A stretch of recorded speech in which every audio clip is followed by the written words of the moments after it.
It is time for the Drew Yari Show.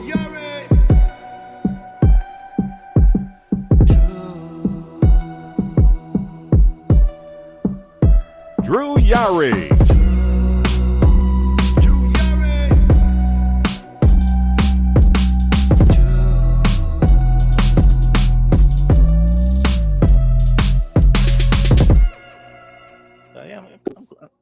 Hey, what's going on, Ruben? Hey, what's up? You hear me okay? I can hear you just fine. When's the last time you were on the show? Ooh, damn, it's been a minute. I know we did a show, I think last year. Yeah, but it's been a minute. Yeah, because like right when you came on, that's what I was saying. I was like, I'm trying to remember when the last time he was on. I like to think it was like sometime at the beginning of last year. You know, pre the world falling apart. Yeah, but the before times, as they say. It's like you remember those days when we could just like go anywhere and just enjoy things. Good times.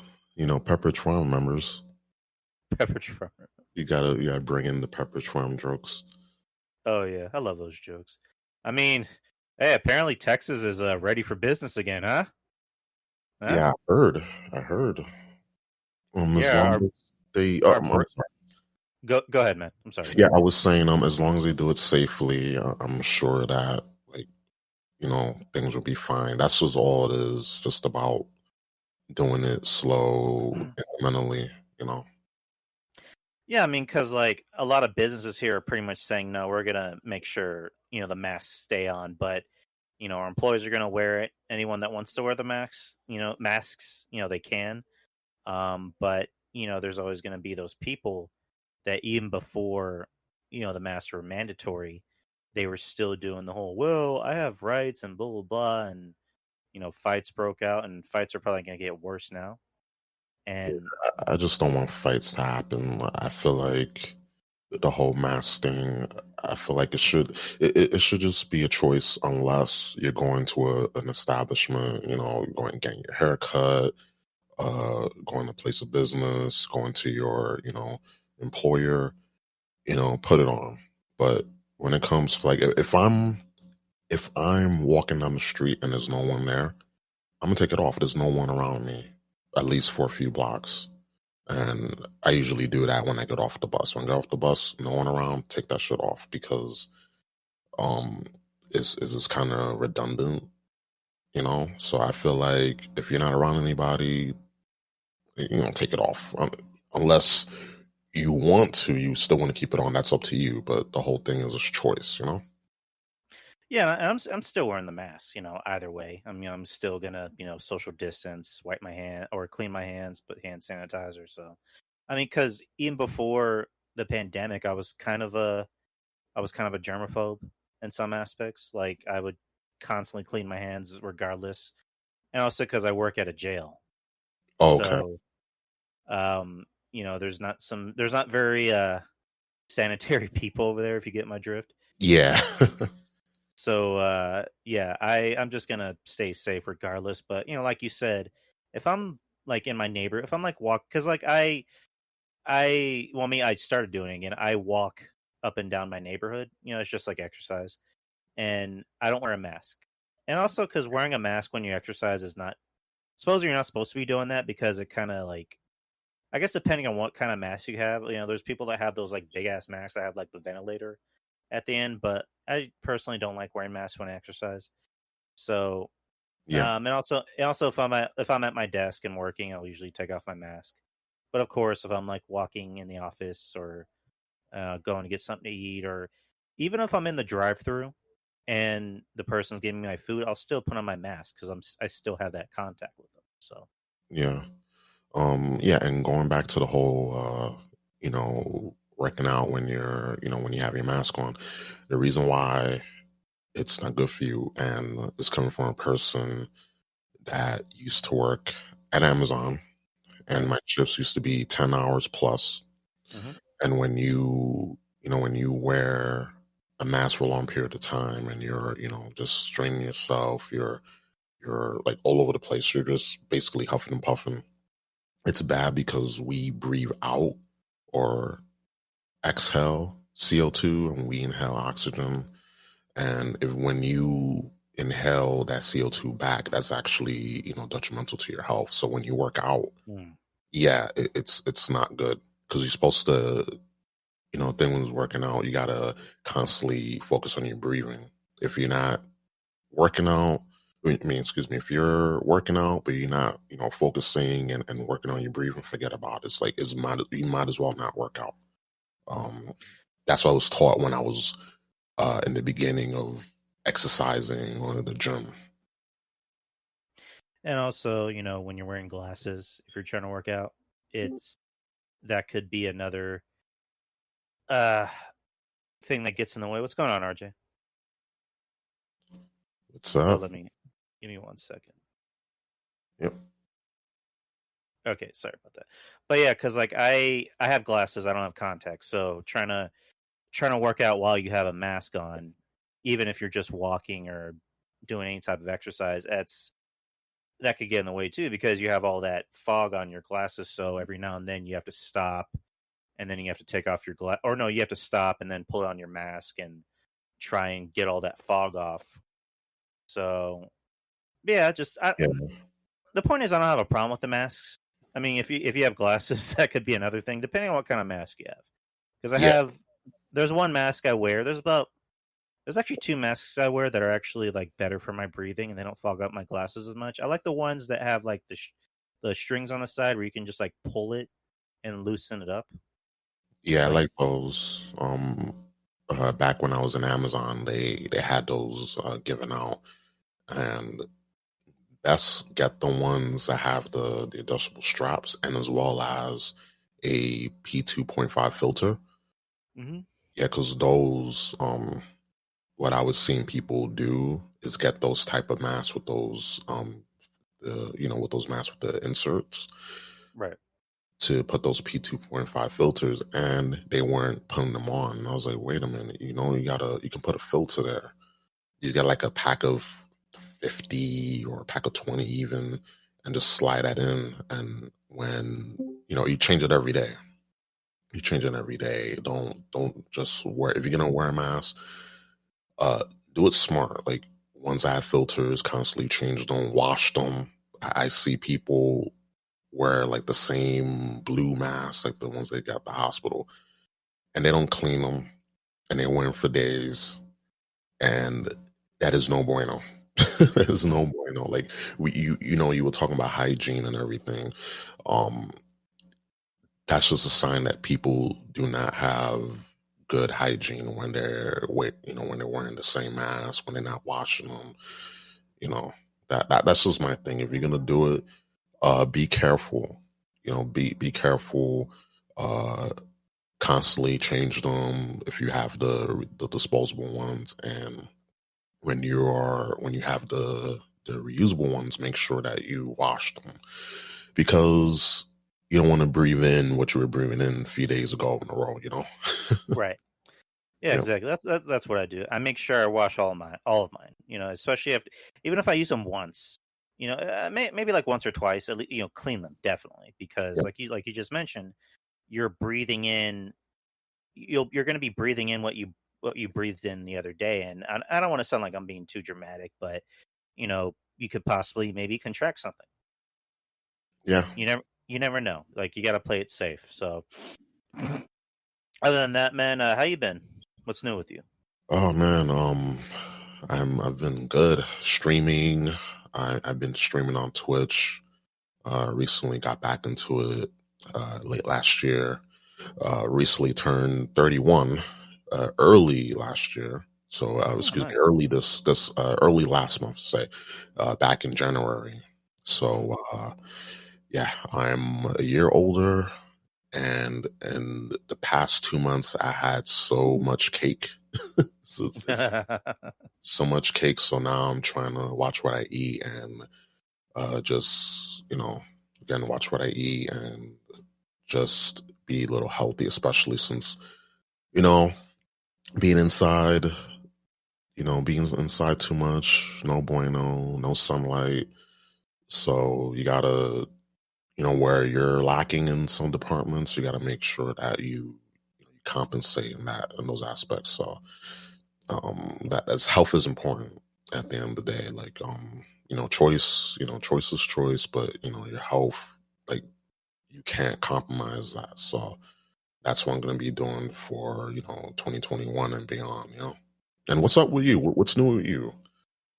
Well, I mean, I'm still working at the same job. It's been a year and some change. It'll be 2 years this September. Oh, nice. I mean, oh yeah, and also the podcast, and I just started getting paid recently from Spreaker.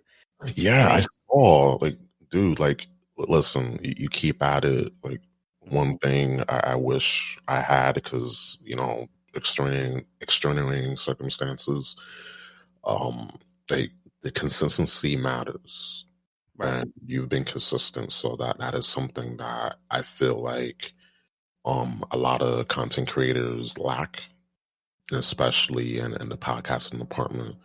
It's the consistency, and you are consistent, and Well, being on thank Discord you. helps too. Yeah, you're welcome, man. Like I like to compliment people, especially ones that I know, and encourage them, because I have a lot of friends who are into content creating, and I see the consistency. Others not so much, uh, and a lot of them they just keep at it. They put out content, they go around, and they just keep doing it, no matter what. If they have just a few viewers, few listeners, or a boatload, it's important just to keep at it. And you never know. Like you one day you can be doing your podcast, and you can have a just someone come in and say, "Hey, like I like your content," like, and then you spread it to the right people and forget about it.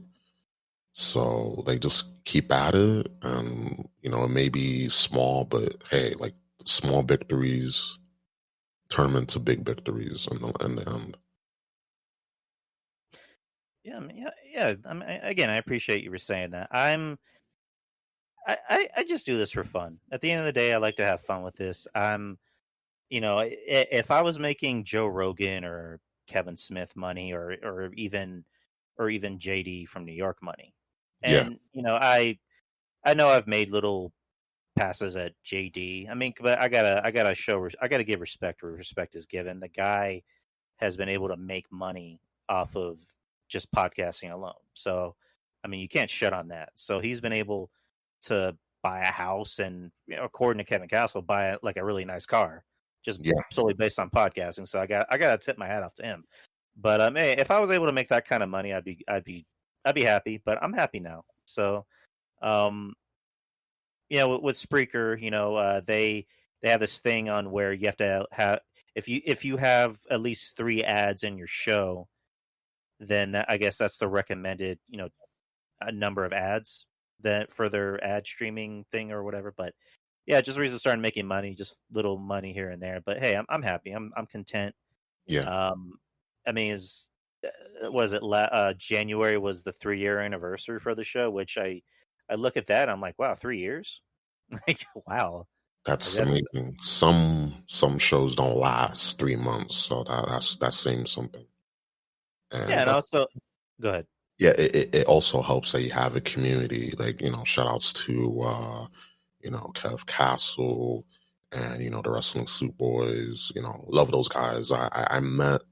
Um I met Joey and John, and when there was at the at that bar in Brooklyn for Lucky WrestleMania. 13. Yeah, Lucky 13. Yep, and good guys. I'm still salty I didn't get to meet Kev Castle and Mish, but at least I got to see Don Tony and John and Joey numbers. So, like, that's not bad. That's not bad. Just three, as I said, 3 out of 5. Not bad, but those guys are awesome, and it's a good. You're in good company, as they say. You're in really good company. So just keep at it, and hopefully I get to, if not Joe Rogan money, if not JD money, maybe have like a little decent slice, just a piece of the pie. That's all. I feel like that's all we want.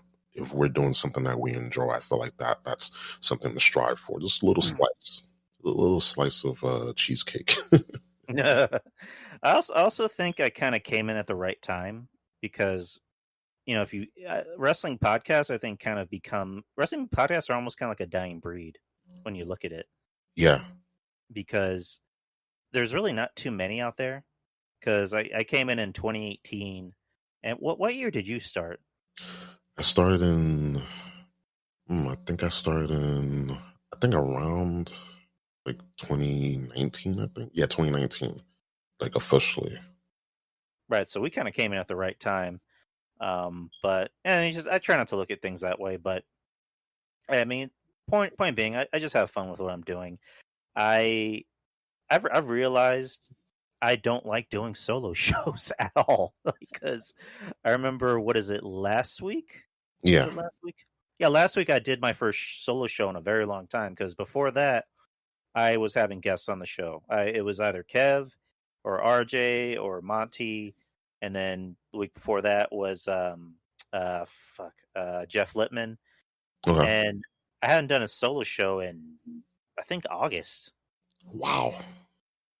Yeah, that's nuts. That So is- not to say not to say I can't do a solo show because I can. I've done them before. I kind of learned how to do it on my own before, but it's yeah. just I don't like doing them because I I work better when I have somebody to bounce things off of. Me too. That is the crazy thing because I feel the exact same way. I feel I work better when I have someone that I could work off with like that. That always been the my thing. There's people again like Don Tony, JD Solomon, so like they can do it on their own. They just have that gift. Like those guys I mentioned, they have that gift there. And and even dude like uh Kevin Castle when he does his solo Patreon Right. show, like I'm like, Mhm. dude, like he can definitely do like a solo show. He has a lot to say, a lot of as they say, war stories. So again, it's a gift when you've been around as long as they have. You have a lot of wisdom to share. So you have a way of telling stories, and I feel like that's the way. Like not everyone can tell a good story, and that's fine. If you know that you work better with someone, that's when you know, okay, like I know my strengths, I know my limitations. But at the end of the day, I know what I'm good at. And if we work better with, with people with calls, there's nothing wrong with that at all. Yeah, exactly. I mean, because there's some pros of doing a solo show because I guess it depends on maybe if you have something to do later on, you just kind of want to get through that hour and 15, and just kind of run it through. And also, if it's a slow news day, especially if it's a slow news week, that solo shows kind of suck because you Yeah. only really have, I guess, AEW and NXT to talk about. But especially if there's a big topic going on in wrestling, it's better to have somebody there to bounce it off of because and I'll admit this about myself. Sometimes I'm not always educated with a certain topic, so I need somebody there to kind of really bring it to light. So Yeah. that way, because this is what I do. I don't know if you do this, but this is what I do. Like for example, if I'll have RJ and Monty on the show or Kevin, I'll bring up a topic and I'll let you guys say what you need to say about it first, and then I'll say what I need to say about it last because I'll already have my thoughts about it, but I want to gauge what they want to say about it first. Not because I don't have my own opinion and I'm trying to copy from other people, but it's more like, okay, let me hear what Kev has to say about this. Okay. That's pretty interesting. Yeah, he has a good point. Let me hear what RJ has to say about it. He has a good point. Let me hear what Monty has to say about it. Good point. Let me hear what Ruben has to say about it. Oh, okay, he makes a good point. He's possibly swaying my opinion towards him. Like that's kind Yeah. of how I look at it. I want to hear what other people have to say about it first before I say something because I don't want to come off as someone who's uneducated about the topic. I want to be that's able right. to not take bits and pieces from what other people are saying and then match it with my own, if that makes any sense. And that makes sense. That makes total sense. I did a wrestling podcast, and I had a friend of mine of many years, and like me and him, we've done shows in the past. We've done collabs, and we also had a friend of our like community, and we just talk wrestling, like wrestling guilty pleasures. And it was like, hey, like, we'll like go like go around the round table and like, hey, like who's your like what's some of your wrestling guilty pleasures? And I feel like especially on like slow days, that's something you can do. Like talk about other talk about other like topics, which is, I recommend. But it's good that we was able to, like, sometimes I went first, or sometimes I'd be like, hey, I can and be like, my friend Rome himself, I'd be like, Rome, you go first. Or another friend of mine's, Deku, would be like, hey, Deku, like you start first, and then I'll go last, and just to see, because maybe their choices or their picks can like sway me to say, oh, that I didn't know that, or that makes sense. So yeah, like there's nothing wrong with that. There's definitely nothing wrong with like letting people take the lead sometimes, because it can definitely help with your decision making and your answers, or it can like they can say stuff or bring up things that you never would have thought of. It's like, oh, okay, that actually makes a lot of sense. So yeah, like again, it's all good. Yeah, exactly. And RJ's in the chat, so he can attest to this. I always let the guests go first before I say anything, because again, guest rules. You're always going to go first.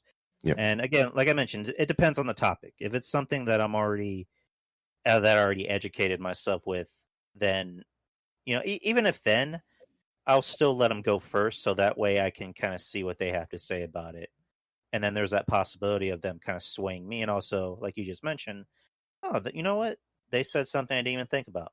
They make a lot of sense. So, but I forgot where I was going with this. So, speaking of hot button topics, yeah, RJ. Let me just unmute you for a bit. RJ's going to join us for a bit. For sure. What's going on, RJ? Oh shit! Did I? Hold on. What the hell?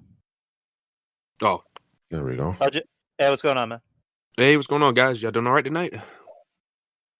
We're doing good. RJ, meet Ruben. Ruben, meet RJ. Hey, Ruben. What's up? How you doing? I'm doing good. How about you, man? Oh, I'm doing great. I did something that I should have done, and that's try to watch both NXT and AEW at the same time. But You and me both, man. I made Yeah, it. it could be a mess. It could be a mess sometimes, Yeah, it's like, oh no, like what's something going on here, and then no, something's going on, and then you forget to like unmute, or you forget to like go back to what you were doing. So yeah, but I mean, I did okay. I think I did fairly okay. That's why it doesn't hurt to have either like a tablet or a laptop ready to go for one and have the TV set for the other, Like it could be crazy sometimes. Very. Yeah, definitely, I agree. I have a dual monitor setup, so I will have AEW on one screen, and then I have NXT on another. So that really helps out, especially when you're editing. Like I say, and I know it's tough, like getting like computer parts and stuff, but please make sure if you get a computer, you get a gaming PC going, make sure you get at least two monitors, because that way it can improve like your workflow and stuff. So, and to watch wrestling, lots and lots and lots of wrestling. Absolutely. Well, I mean, because I kind of do the same thing, because I'll have NXT playing on the big TV in our bedroom, and I'll already have my laptop out, my equipment, and I'll just have not NXT, AEW on my laptop. Yep. So, And if there's something that catches my interest, like a promo, I'll just put on my ear because I already have my headphones plugged in, so I'll just like put them on and hear what's going on. With AEW, it's just like I don't think I've been able to get through a show. I usually get through at least like the first hour, and then I'm just like, I'm good. I've seen all I need to see. Yeah, I mean, I can get it. Like, not everyone's gonna be a fan of of everything, and there were some good parts of AEW tonight, but I was most interested in the opening segment. Of course, anything with MJF and Jericho, because you know who they are, and I would say the women's match, the women's eliminator, but you know, like you just pick and choose. Okay, like this match is coming on, so I'll divert my attention to there. And then with NXT, there wasn't the women's tag team match. I was interested in that and the main event, which was Balor and Strong, but not that much interests me in NXT, and I hate to say that because I used to enjoy NXT a lot, and I don't know. I mean, I know what happened, but it's like, damn, like to just to say it again, like, damn, like what, damn, like what's going on, like Jesus. I guess we can already kind of jump into the shows already. Let's do something we haven't done on the show in a very long time. Let's talk about AEW first. Okay. AEW opens the night with the debut of Shaq and Jade Cargill versus Cody and was it Red Velvet? Yeah. Go AKA ahead, Brandy number 2. whoever wants to start this off, go ahead. Oh, you guys can take it away. I didn't see the match. I just saw a couple of like gifs or whatever. But from what I can tell, like people really enjoyed it. So I can't wait to go back to actually check it out. Yeah, definitely. Go ahead, Drew. Oh, I'm sorry. I meant to say like I was pleasantly surprised by how fun the match was because you know it's funny. My mom of all people texted me. He's like, "What do you think about Shaq wrestling?" I'm like, I don't think it's something I'm interested in watching, but I'm probably going to end up watching it because I have I guess an obligation as a podcaster to watch it. Right. So, of course, I watched it, and I was fine with how it ended or not ended, but like how it went because it went the way it was supposed to. Because you know, Shaq, you know, being this big motherfucker, of course, he's not going to sell for Cody because, I mean, at the end of the day, Cody's smaller than Shaq. So it was kind of funny how they made Shaq look like this unstoppable killing machine. I liked that little tribute that he gave to Brody, which I thought was pretty cool. Yeah. I thought it was kind of random when, you know, the Gunn brothers hit him with a steel chair. I'm like, okay, this is Yeah. the bump that, you know, him and Cody took on the tables, I thought was pretty cool. Yeah, it was a good spot. That was a very good spot. It seems like it's funny to say, like Shaq took that bump really well, and he didn't embarrass himself in the ring. Because you know, most of the time, yeah, celebrities come in and like you kind of wish that they didn't, but Shaq really did good here. Like they didn't overbook this, you know, in terms of making him like super strong or making him super weak. So that's why I enjoyed the match, and that's why a lot of people enjoyed the match. And I'm glad that it went the way it did because a lot of people were saying, "Oh man, this is gonna be, you know, the shits. It's gonna be an abortion," but it was actually pretty. I enjoyed the match overall, and Jay Cargill, oof, oh Lord, oh Lord, I like me some of her. Like she for her first match. First match was really good. Spine buster, a nice spine buster, and again, she didn't embarrass herself. Like she's the real deal. And of course, it's the first match we've seen her in, but we had to see more. But I feel like these type of spots, these type of matches, I think that's what she excels in because she shows a lot of like charisma. And Red Velvet, she did fine. Like I just think that kind of like it's like a big spot.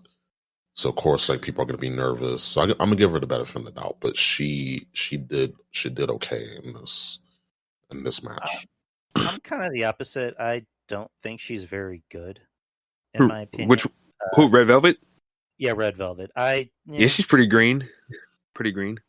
She was probably the weak part of the match, which kind of comes with the territory because there's bound to be at least one weak spot, and she was it.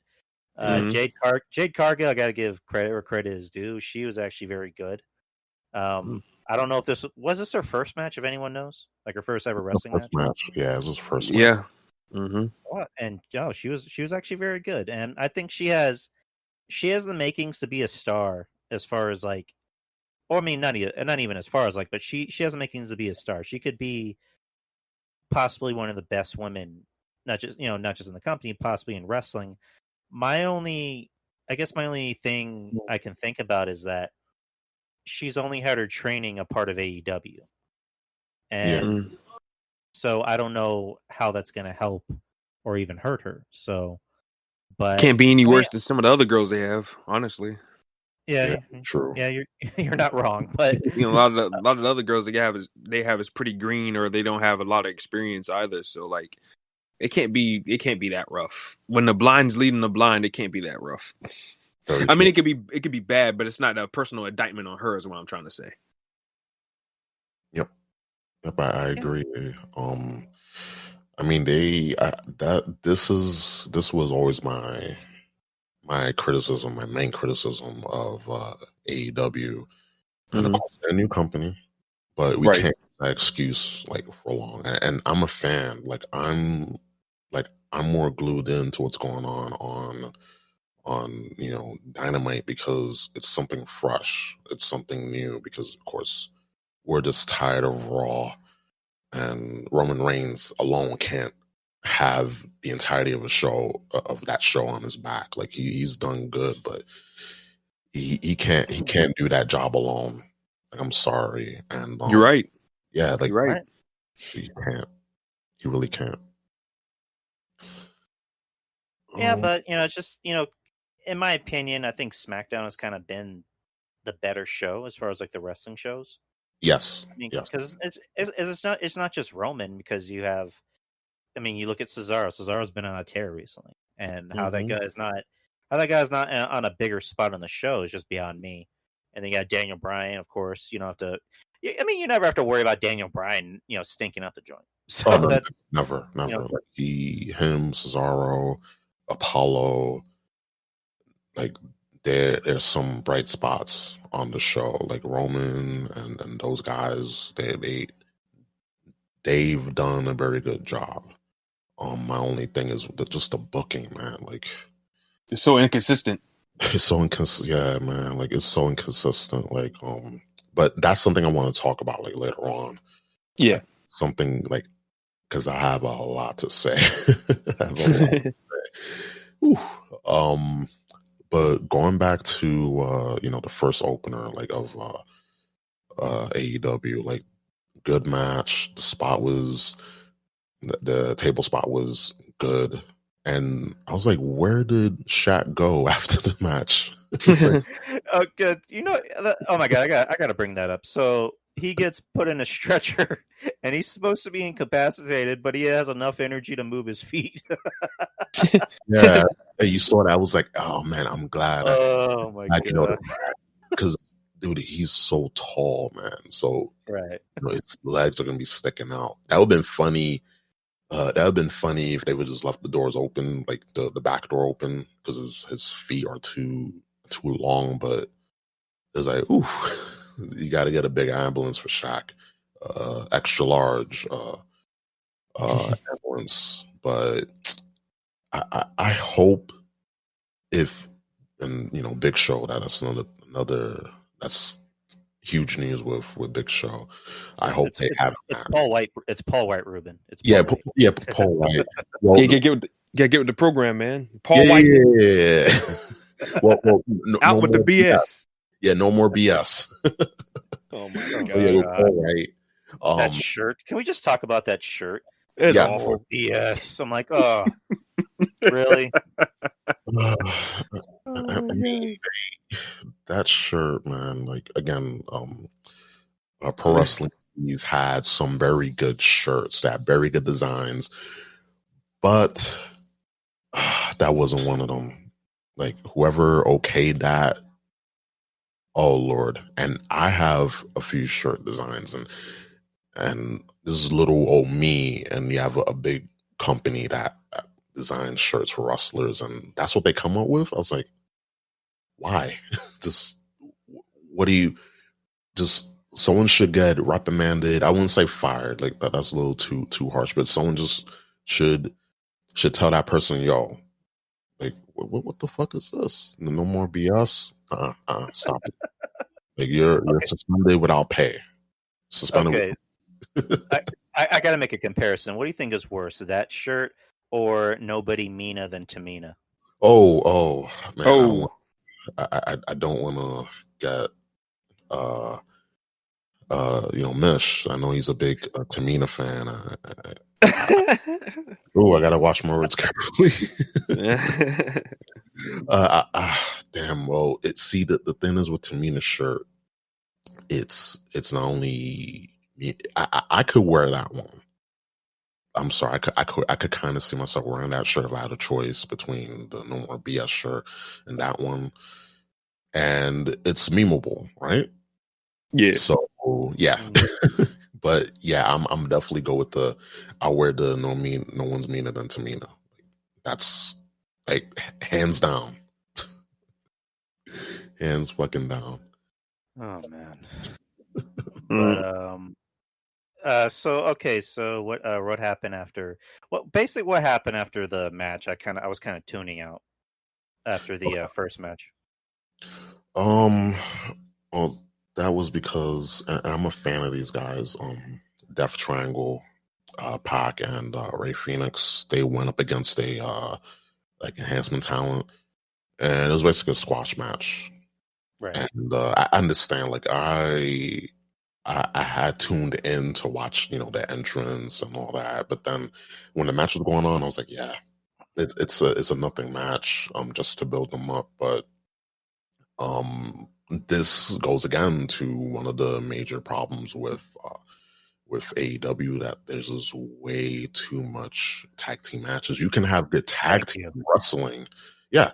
And I say this, and friends of mine are like, oh man, like you don't get it, Ruben, like you got to understand, like it's like, WWE, they don't have, their tag team division sucks. I'm like, I know this is not a debate. WWE's, main roster tag team division is basura, is garbage. I know that. However, if you have something good, because AEW does have a really good tag team roster, too much of it is bad. You have so much tag team wrestling that no one individually can get themselves over. And especially when you do multi-man matches. Sorry to cut you off, but no, especially when you do multi-matches every week, it's just like it's nauseating. It is exactly that. That's why I tune out.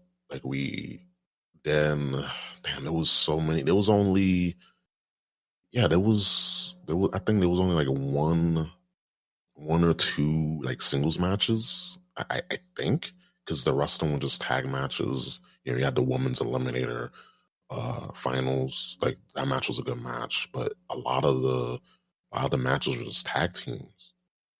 I gotta check the tapes, but I'm sure there's like just one or two singles matches, and it's just something that they gotta fix.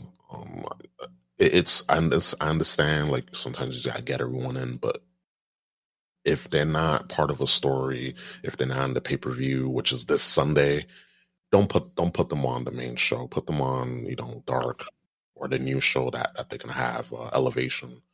But don't have some tag team wrestling, please. Yeah, I agree with you.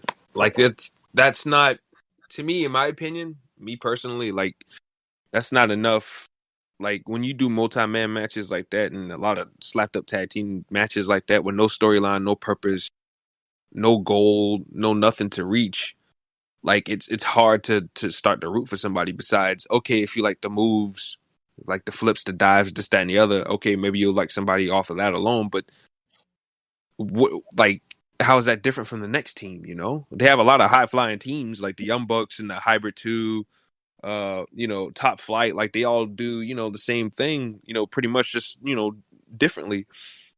Like what are you chasing here? Like, what are you doing? Like, what inspires you? Like, that's where, story, more in depth stories need to come into play here if you're gonna do all these multi-man matches. But I agree with you, man. It's not enough for development as far as like storylines and characters. It's just Yeah, match just to have match. yeah, just smushed them together, just smoz, one big smoz. And yeah, like stories, you brought up something that's very important, and it's stories. Stories are very important. Yes, they are. That's what grabs you, and it makes you root for the good guy to get just to get his for the bad guy to get his comeuppance, and for the good guy to get his his big win, his title win, et cetera, et cetera. And to see the twists and turns, like you never know what can happen along a good story. Like, oh my god, like this person turned on that person, and you have the match. Like, I feel like the match should be it's an important part, but it shouldn't be the only focus. You should have good story, good characters. That's another thing that I feel like wrestling is lacking, is good characters. You have good characters, you have good story. You have good stories, you have good wrestling. I completely agree with you, 1,000%. Yeah, it's just stuff I see, and I know nothing is perfect.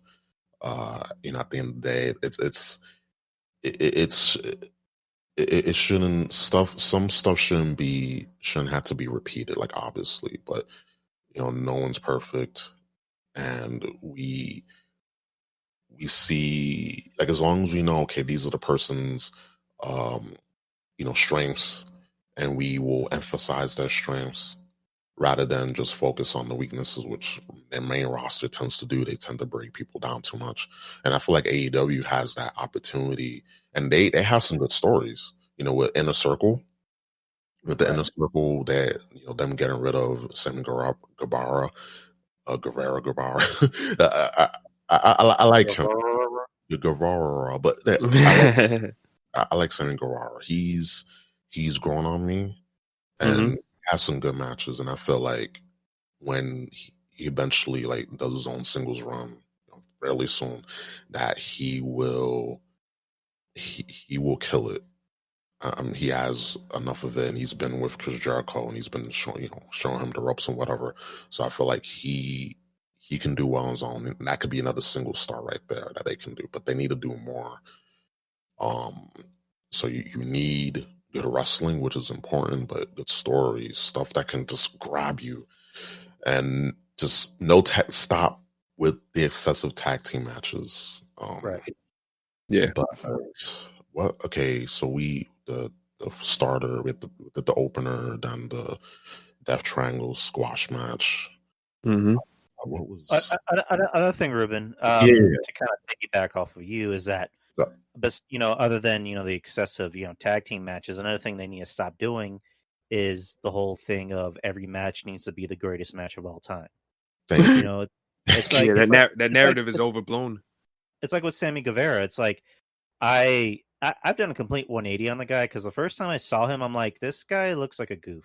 Like this guy looks like somebody who should be selling shoes at PacSun or something. But he's won me over because he's been able to win me over with his his how he is in the ring, his personality, and I'm interested to see what he's going to do as a single star. But there's that notion of like, okay, are you going to have him go out there and have a competitive match against Brandon Cutlet, or Cutlet. Cutlet. I'm going to call him Brandon Cutlet. because of Jim Cornette. I'm going to call him Brandon Cutlet. He's drier than a cutlet, so Yeah, exactly. QT Marshall, like, I understand you can't make Guevara look like a monster. Like, of course not. Yeah. But like, if you're going to have him go up against somebody who's, I guess, lower than him, have it be like a 5-minute match. But don't have him go out there and have a 20-minute, Broadway spectacular against Barn Burner against Joey Janela. Like, don't do that. Don't do that shit at all. And also, hold it. Not Joey Janela, Jelly Nutella. Come on now, get it right. Sorry about that. So, Jelly Nutella. Sorry about that. You ain't ready for that jelly.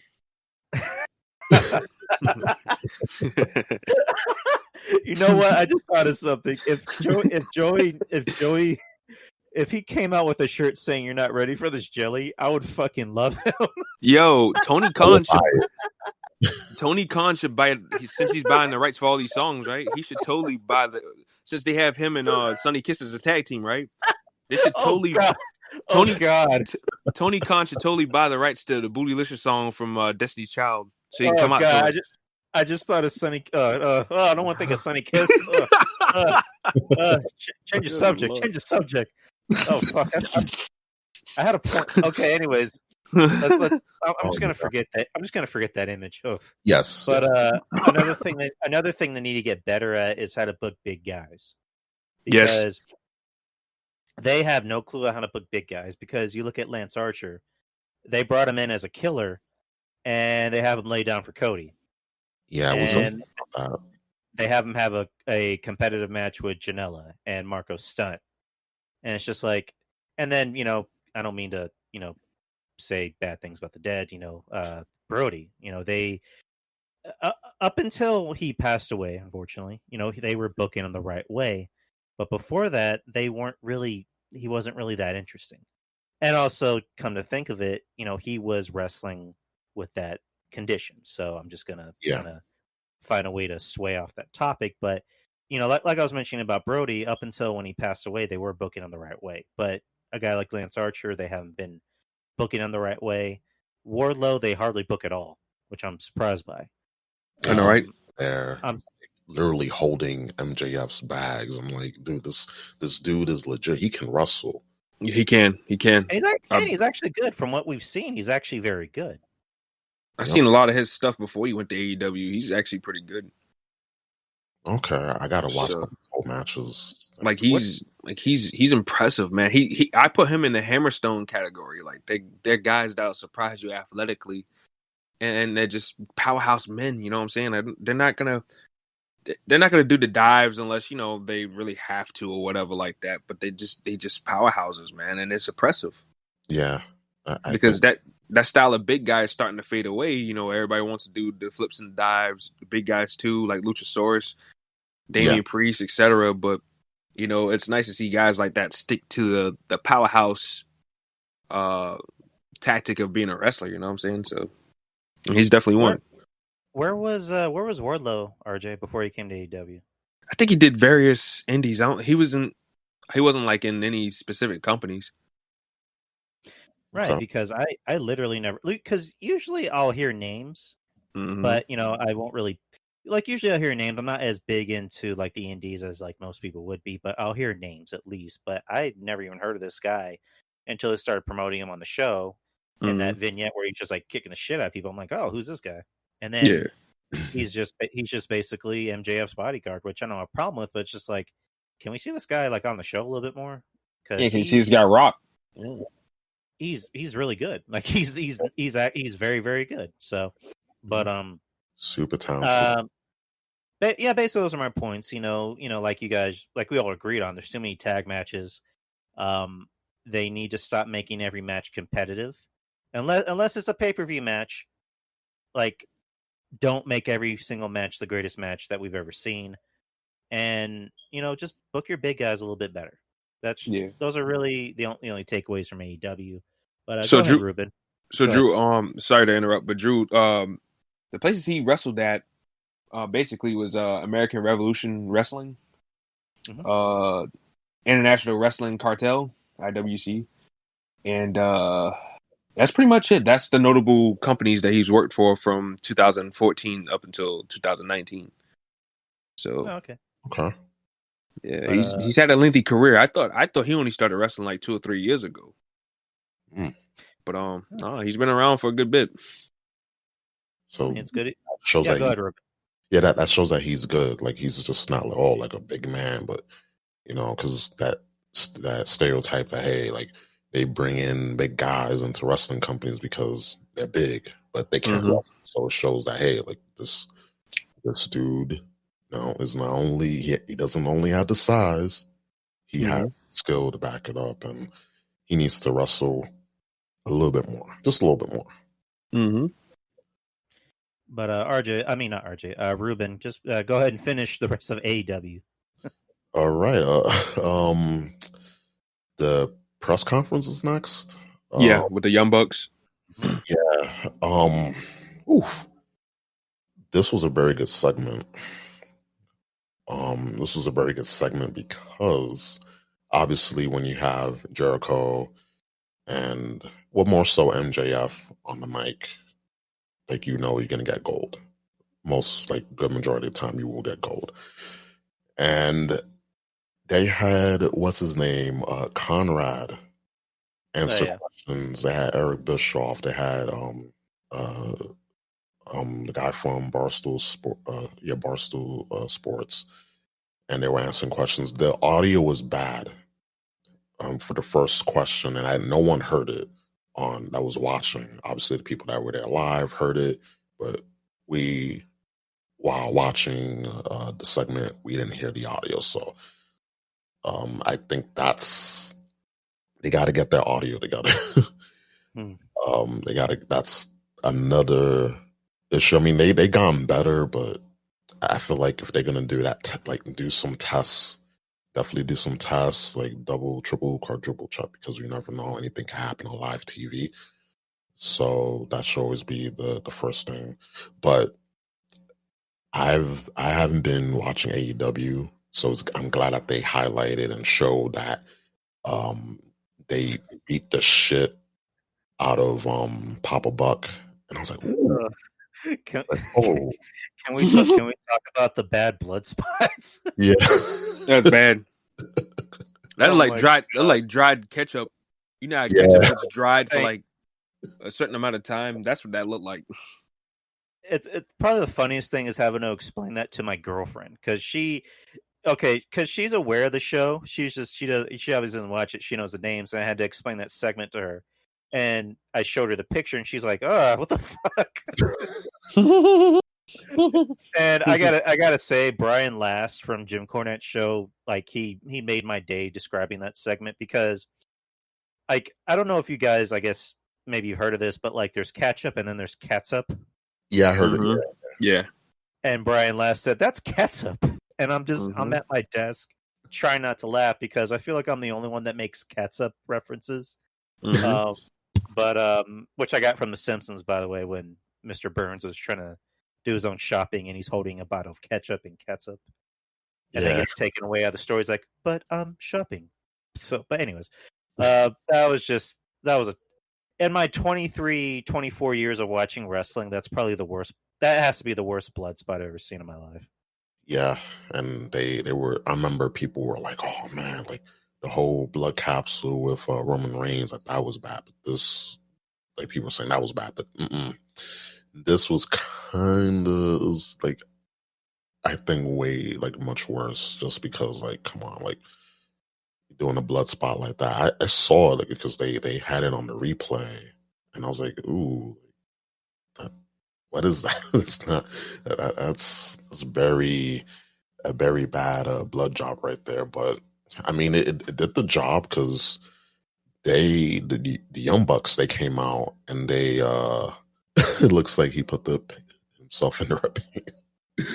Yeah, it's like because I'll get back to what I was saying, but recently I did my room over, so I have it painted in different color, and I definitely see what he's saying. Like you can just like dip your hand like in paint or something, just smear it all around. So I kind of feel like they did that they kind of half-assed that, just without thinking. I don't know. It was kind of poor. It's kind of weak, but again, it did the job to emphasize like this feud, because the Young Bucks, when they can do promos, like when they're not just being goofy and whatever, like they can do good promos, and they actually did one on the Bucks. I mean, excuse me, on Jericho and MJF, and I was like, that was actually a decent promo. You felt the passion, you felt them like, yo, like, you know, silly blood spot aside, like it just shows that, hey, like these guys, when it's time to talk on the mic, you know, I feel like they can do a good job, and they did a good job, and you know, the whole beat down, and then the table spot, a lot of table spots, a lot of table spots. But yeah, like this, I think this is like a good way to emphasize a feud for Sunday. It's refreshing. Consider what we see on Monday and Friday nights. You'll be like, oh, like this a go home show? Like there's a pay-per-view this weekend? Mm-hmm. Look at this, like what they're doing here on Raw. Look what they're doing here on Smackdown. So it's good to see them like doing that spot instead of doing it like 4 weeks before a pay-per-view, and then for the go home shows, like, oh, we're just gonna play patty cake, you know? Yeah, you're right. You're right. I mean, one thing I'll give AEW credit for it is, you know, they don't do a bad job on go home shows because they at least try to gauge people into the pay-per-views. So I mean, that's a credit I will give them. This segment, again, I wasn't listening because I'm just gonna say it.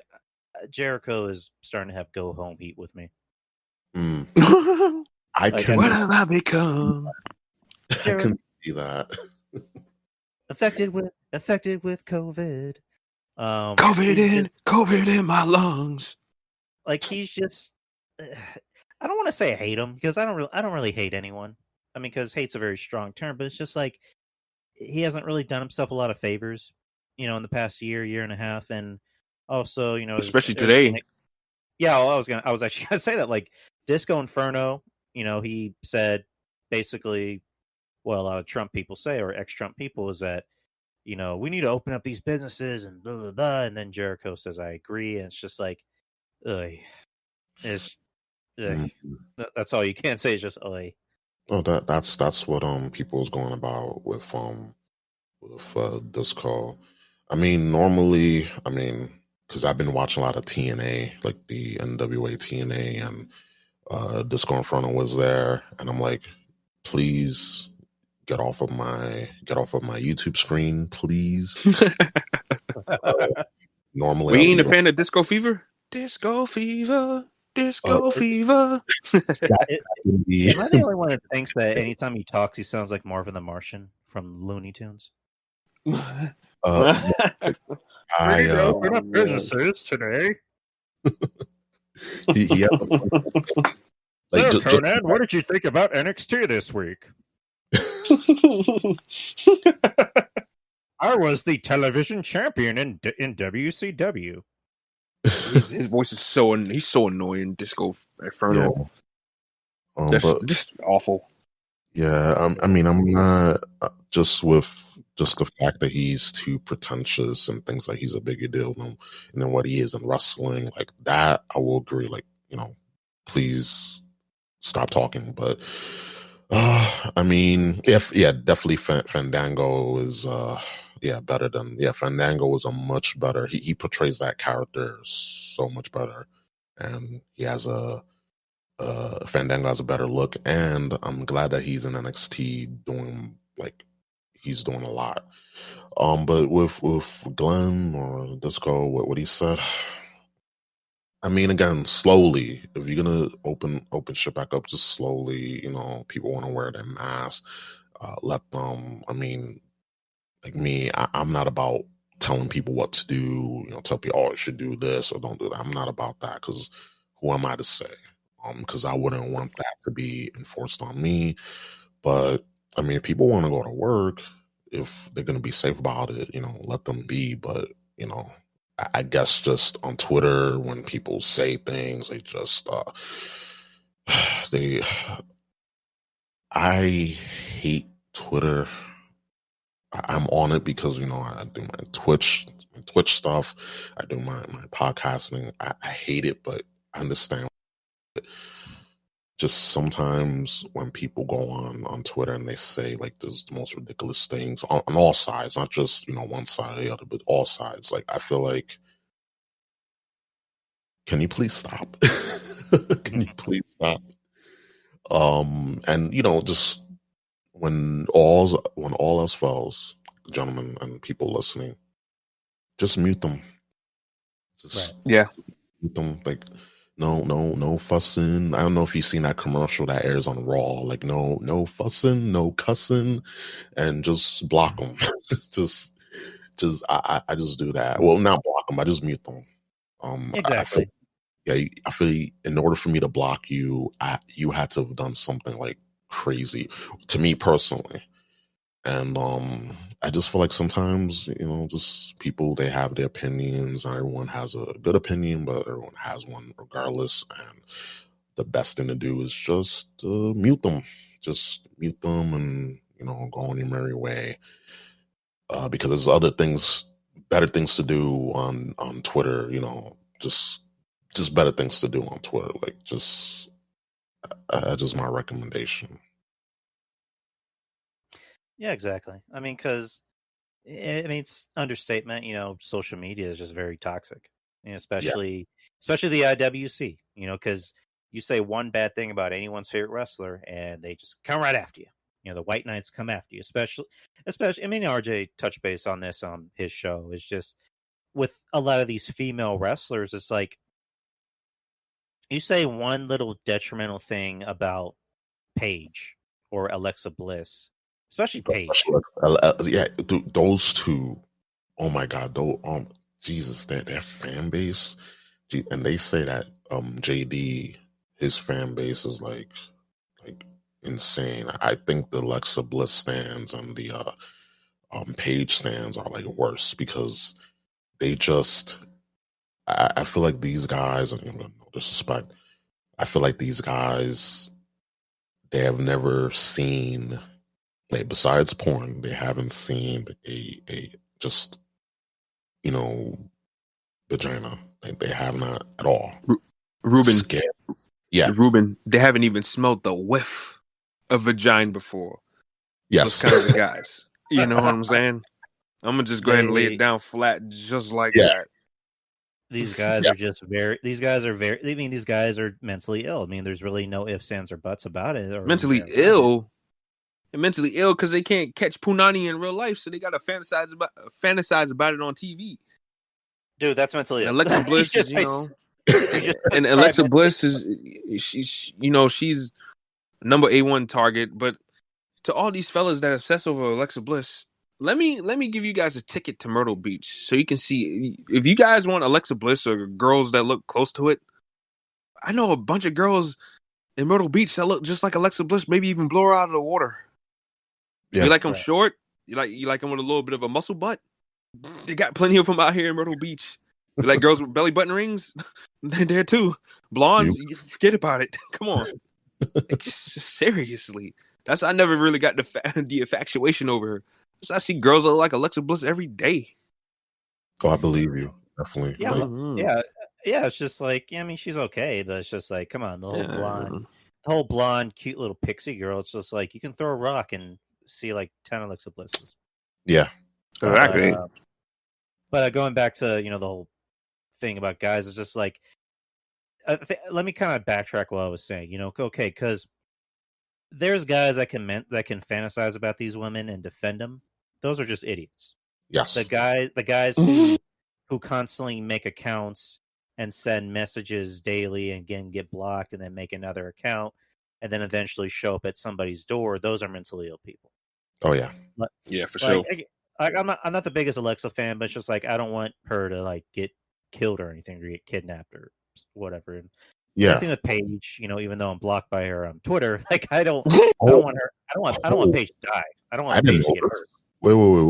What happened? I think she blocked me when the whole JD and Alexa Bliss thing happened because I think here's my theory is I posted. I don't even remember what I posted. All I know is I just said something along the lines of, and this was actually fresh after the whole Hana Kimura thing happened, where I was saying, a girl just killed herself, but we're in an outrage over a cute little blonde girl getting her feelings hurt, and that's pretty much all I said. I think somebody showed her maybe, snitch tagged me and showed my thing to Paige, or maybe Paige saw it and just blocked me. Maybe she was just blocking. Maybe she was just blocking people that are against Alexa Bliss. I don't know, but all I know is that I'm blocked by Paige, and whatever. But again, You it's ain't just missing like, much. yeah. Am I missing her talk down to fans and then pretend that she loves her fans? I mean, remember, she can't on Twitch anymore because you know what they did late last year. They basically cease and desist anyone that's on Twitch or YouTube or anything, so they can't. Wait, didn't she? Isn't she still like on her Twitch? I thought she still kept her Twitch. Is she? That's what I thought, because I thought she said, I'm still keeping my Twitch, and on the same page, she's like teasing that she's gonna make an OnlyFans account. So I'm just like, OnlyFans. Oh God, I'm baffled. You already seen it all. How does this? You can go on Pornhub. There's literally a playlist. Yeah, I know, right? You already seen it all. Yeah, but yeah, it's just like Paige is naked. Is it Tuesday? Like, what the fuck? But yeah, it's just like I don't get how this bitch still has a job. What? I mean, can someone explain to me, like, I'm 5 years old? How does this bitch still have a job?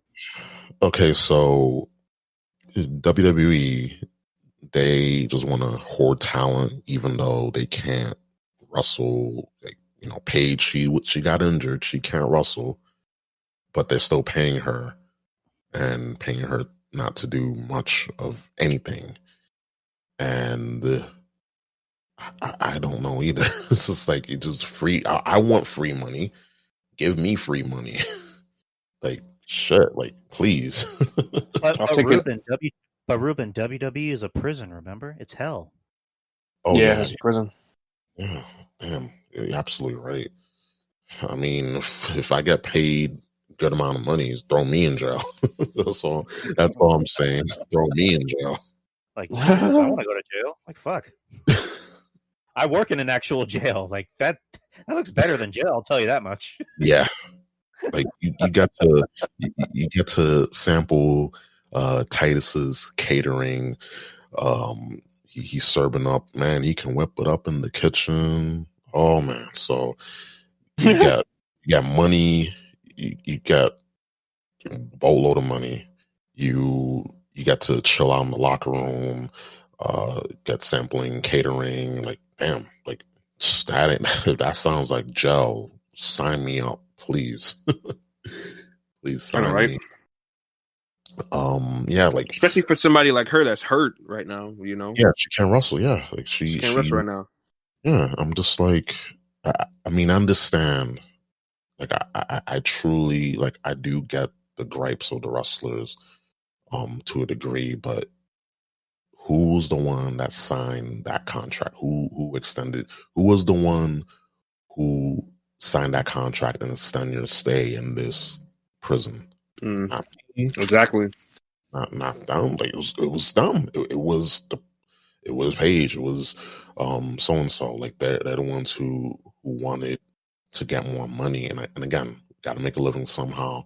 But if you're upset because of you're not being utilized, because you're not cleared to wrestle, they don't want to clear you, you can get upset, because at the end of the day, you signed you signed that contract, and probably other companies could have wanted you and signed you. You could be wrestling. Look, Edge is wrestling again. He got cleared and all because he got a deal from AEW, and it was like Vince was like, we got to get him. We're gonna give him a boatload of money, creative control, and we're gonna let him wrestle. So and Randy too. Randy said, "Oh man, I got an offer from AEW," and Vince was like, "Nope, we'll pay you more money. We'll give you a good contract." So he's they're good. They're gravy. I mean, Big Show didn't get that luxury though. Yeah, no, he didn't. I guess we can kind of talk about that. We can talk about Big Well, Show. I believe the story behind that was the WWE. They still wanted to keep him, but I guess as more of like a ambassador ish type role because they already knew that he was kind of past his prime, so they're like, okay, we're gonna give you this much money for this many years, and I mean, to Big Show's credit, he feels he can maybe contribute a little bit more, and he, AEW gave him a shit ton of money to, basically. Let me just sum it up. So WWE said we're gonna give you this much money to work this many dates, and then AEW said we'll allow you to work the same amount of dates, but we'll give you this much money. And I can't even fault Big Show for going after the money. I really can't because it's like, okay, say you're working at Burger King, Right. like, and you get paid nicely at Burger King. You get good money, you can't complain. McDonald's comes in and says, you're going to work the same shift, you're going to do the same stuff, but we're going to give you this much money. We're going to give you more money. Where are you going to go? You're going to go to McDonald's naturally. Yes. You're going to follow the money. And I can't fault Big Show for making that money because No, he's going to make that money. He's going to work those dates. I imagine he's signed for like 3 years. I'm going to assume. I think so. And as soon as he's done, he's going to come back to WWE and go to the Hall of Fame. Like, that's pretty much how it's going to work out. Yeah, I can see that. Yeah, I can see that happening. Also, there was reports that he was very unhappy with the way he was utilized in the Legends Night on Raw, which was the last time we saw him on TV. And I mean, I agree because they had all these legends come up there and not use them. They were just standing around, and Orton was just lambasting everyone. He was just talking shit to everyone. I'm like, that's what you're using your legends for? Right. And didn't even amount to Randy Orton getting his ass beat by all the legends. You know what I mean? Mark Henry can't because he's on that little scooter thing. But I was like, damn, like all this, nothing's going to come out of it. And again, it's just the bad booking and just the inconsistent booking from, WWE. Thanks, Bruce. But just like, yeah, we got to thank Bruce for that. He's such a good guy. Like, hey, don't mention Bruce Pritchard because you don't want to invoke Kevin Castle. Oh, okay. Ooh. Let me tell you about that rap. Fuck Bruce Pritchard. Fuck him. But that's my Kevin. I can't do Kevin Castle. I'm sorry, but go ahead, Ruben. Yes, yeah. Shout outs to Kev Castle.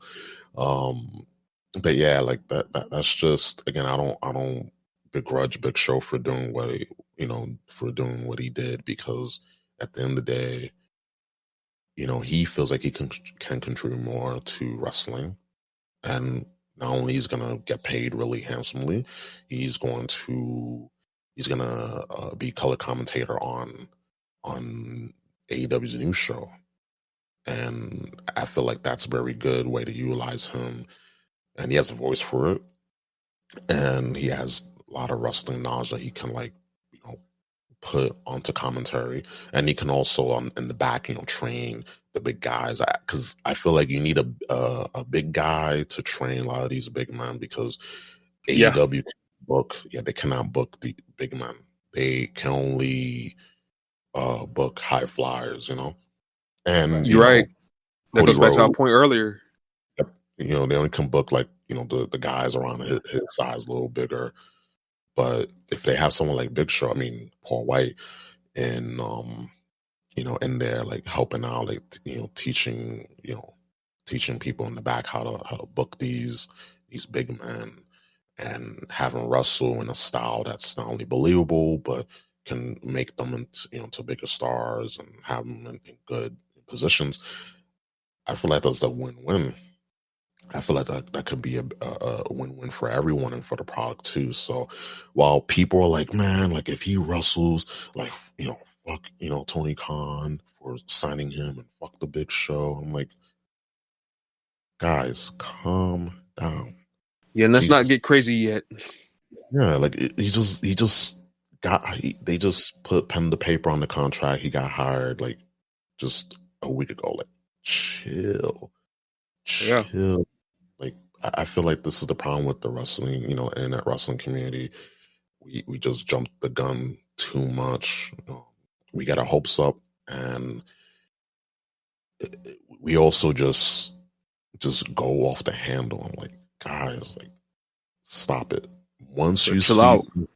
Yeah, chill out. When things start to manifest themselves, and you see him wrestling weekly, wrestling for the title, then you can be like, okay, this is bullshit. No, but for now, let things play out. Don't jump to conclusions. Please just wait for things to work their way, because the guy just got hired not too long ago, and he just showed up on E tonight. So chill. Yeah. Here's my thing, Ruben. I'll say this like I said when Sting first signed. Yeah. If Big Show's pinning, or Paul Wight is pinning Kenny Omega at the next pay-per-view, after this next one right here, then we got a problem. Yeah. We got a problem. But if he's not Exactly. doing that and he's helping the younger guys, putting them over, I got no problem with that. Yep. Because that's what you're supposed to do. My problem with Big Show over the years wasn't really even his fault. My problem with Big Show is the constant back and forth with them turning him heel and babyface. I just got tired of it. I just wanted to see him off my TV screen so bad. But Big Show was always a team player, very unselfish. He's willing to put anybody over, with the caveat that, they have some value by the time, he's done with working with them. Yep. And how can you hate on a guy like that? And so if they're putting him on TV for that reason, I have no problem with the Big Show coming to AEW if that's what he's there to do, which I think I think that's what he's there to do. Besides be a commentator as well, so it works out. And plus, like we said, they don't know how to book bigger guys. Maybe Big Show can help in that department, help book some scenarios with the bigger guys. Maybe pull someone up to the side and be like, hey, calm the fuck down. Save this for maybe a bigger match. Or, do this, try this. So now I'm pretty optimistic to see what Big Show or Paul Wight does in AEW. Same here. And who trained him, who had a hand in training him, The Undertaker. Because if you go back to a lot of those WWE specials, when he debuted and he was in the Unholy Alliance with The Undertaker, like, that was such a great team. Like, too bad, Undertaker was injured. So it was mostly Big Show doing like a lot of things, and he slowly was morphing away from that, Ministry of Darkness character to his American Badass character. Right. You saw it, yeah. But Big Show at one time he was like, man, like I can't do this. Undertaker is just going off on me, telling me, oh, don't do this, don't do that. But it really, that tough love helped him to be a better star, because he was over here doing like flips and stuff, and I'm like, and as a big guy, you kind of don't want to do that on the daily, because it's gonna, like, shorten your shelf life. So, and it's a lot of it is just like, come on now, like, don't. But the big men in AEW, they're in good hands now. So, like, I definitely, like, I'm definitely optimistic. This is a good signing, but he's got to wait and see. If he's pinning Kenny Omega on not this pay-per-view that's coming up, but the following one, yeah. But for now, see. Well, hell, even Sunday after the match. Yeah. So, I don't know what his music sounds like, but if that hits and he comes up to the ring, it's Paul. He hands the referee a briefcase. Bad Paul tonight, y'all. Oh, baby, come on now. And he gives a fucking Kenny Omega a spear and throws him against the damn the barbed wire, the electrical, whatever the fuck, the gimmick. Yeah. He gives him a choke slam and pins him 1, 2, 3. Then we got a problem. Then that's when you throw trash in the ring. That's when you get hot and rip up your ticket. But yeah, nah, that's we gotta chill. We gotta chill. Yeah, I was just caught off guard more than anything about the signing, because when it happened, like, I remember waking up from that, because I work at nighttime now, Ruben. So when I woke up, it was like 11:30 ish. So my eyes were still like kind of foggy or whatever from waking up. I look at my phone, and I see, you know, the AEW graphic and everything like that, my eyes become a little bit more clear, and I'm like, what? Paul Wight is all elite. What the hell? The hell this come from? I thought I was a Photoshop, to be I honest. When thought it was too. Right. And then Same because somebody tagged me in, and I was like, yeah. okay. And then I kept looking at more and more posts. I was like, oh, Paul, the Big Show, Paul Wight, he's with AEW. Yeah, I honestly thought it was Photoshop, but again, like you Drew, you saw like more and more like wrestling outlets and prominent people retweet it, and you saw Tony Khan, like he was tweeting about it. And it's like, oh, okay, this is legit, and I was excited. I was real happy. Just wait and see. Like, got to give everything one chance, maybe two chances. We gotta just wait and see. But he also made an announcement. He made an announcement that he's going to announce a major signing. So I'm I was about to intrigued. get into that. So yeah. Who do you guys think it is? Because I mean, there's the obvious fans saying it's going to be CM Punk. Punk. Punk. Which I'm just like, can I get something out of the way? CM Punk has become the Mephisto of wrestling, as far as like everything is apparently Mephisto. Yes. In Marvel now, it's like, is he Mephisto? Is that Mephisto? Is Wanda Mephisto? It's like, no, that's a fucking plant. It's Mephisto. It's like, is R.J. Mephisto? Wait, are you? No. Ah, okay. At least not that I think. No, it's kidding. Confirmed. But yeah, just I honestly think CM Punk he's made it very clear he has no interest in coming back, and I don't blame him because he seems like he's happy.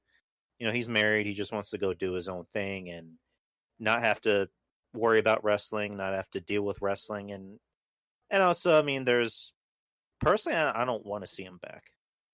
That's just my opinion. But what do you guys think? You go ahead, Ruben. I think that Big Show might swerve us again. He might do the swerve. And he's going to say, I'm the biggest signing or whatever. I could be very, like, just, oh, man. Like, that could just bring him so much heat. But, yeah, exactly. Maurice Bear, exactly. Another heel turn. He actually brought up in his promo, like, oh, like, who expected this turn? Because, just to play on him turning face and heel all the time. But out of that, I don't know who besides, doing that swerve, I really don't know who else they could bring in because it's not CM Punk. Like it'll be funny. It'll be funny, but I don't know who will be, like, to be honest. Like, I feel like no one else. I mean, unless they got, well, he said Hall of Famer. Yeah, Hall of Famer. Okay, so it's nobody young. You can take that out of the equation. Damn. Who's a free agent right now? Go ahead. Go ahead, Drew. I was gonna say I had a name, and I wouldn't be too sour if it was him. I was gonna say Kurt Angle. Really? Is he out of his contract too? Well, wasn't he one of the in that big release from last year? I thought they brought Kurt Angle back. Did they? If they did, I don't know. If they did, then I didn't hear about it. But he was a part of that big that mass release. That they called it Black Wednesday or something. But yeah, he was. Yeah, he was one of those that got released. Yeah, it was, but like I thought they brought him back on some type of deal or something. Right after that, because he brought him back to officiate the fight pit between not Ciampa, but Thatcher and Riddle. Yeah, that was a good match, actually. It was very good, very good. But I just thought, I don't know, man. Like, I don't know who it could be. Like, they say Hall of Fame worthy. I don't know. I mean, we could, like I said earlier, I guess we could take a young wrestler out of the equation. Yeah. Could it be Super Dragon that they're bringing in?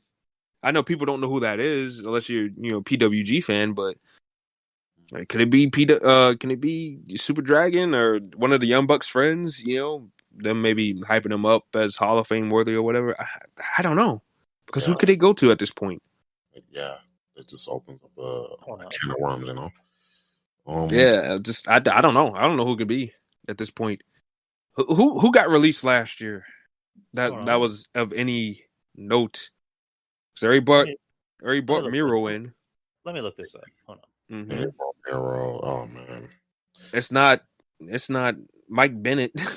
no. My man's not Hall of Fame worthy. Hall of Famer, RJ. Yeah, I know. My The goodness. Ascension ain't Hall of Fame worthy, Maurice. Oh my God, Maurice, come on. that's bad shindy wrestling. I mean, Okay, the let's look Ascension at was a let's good. look at the WWE Hall of Fame list. Okay. You got the first year, which is '93. It was Andre the Giant. We can kind of scratch. Oh, good Lord, he's going through the whole list. Well, I'm just seeing if there's someone we're not thinking about. I'm just gonna skip all the way to 2005. Let's see. Come on. 2005. Okay, 2004. Big John Studd, Don Morocco, Greg the Hammer Valentine. Yeah, these names aren't coming in. Yeah. Okay, All 2005. disqualified. 2005. Here we go. Iron Sheik, which that would be funny. That'd be Cheeky funny. baby. I think I actually like that. Nikolai Volkov, Mr. Wonderful Paul Orndorff, Jimmy Hart, Hey. Cowboy You know what? Bob Orton Jr. You know what? I wouldn't mind any of those guys beating Kenny Omega for the world title, honestly. I beat the Kenny Omega, the bone brother. He's a Traboni. Taking broke it back and make him humble. Roddy Piper, which we can kind of scratch that off. Oh man, Hulk Hogan, brother. No, wait a minute. I thought Hulk Hogan was banned from AEW per Tony Khan. That's right. Him and Linda Hogan are banned from. Like Linda Hogan is taking. Like Linda Hogan wants to go to AEW. Jesus. She probably don't even know what the fucking AEW is. Hey, she probably eats a lot of A&W. Yeah. Ugh. Guys around my age too. Ugh. 2006. Maybe Ric Flair? Maybe. I don't know if he's under contract. I really don't know. No, I believe he's still under contract because he's. I don't know. Maybe I don't know. But let's go to 2006. Okay. William the Refrigerator Perry from the Celebrity Wing. I have no idea who the hell that is. The Blackjacks, Mr. USA Tony Atlas, Vern Gagne, Sensational Sherry, which she's no longer with us, unfortunately. Mean Gene Okerlund, who's again no longer with us. Eddie Guerrero, which I'm just going to move on from that. Bret the Hitman Hart.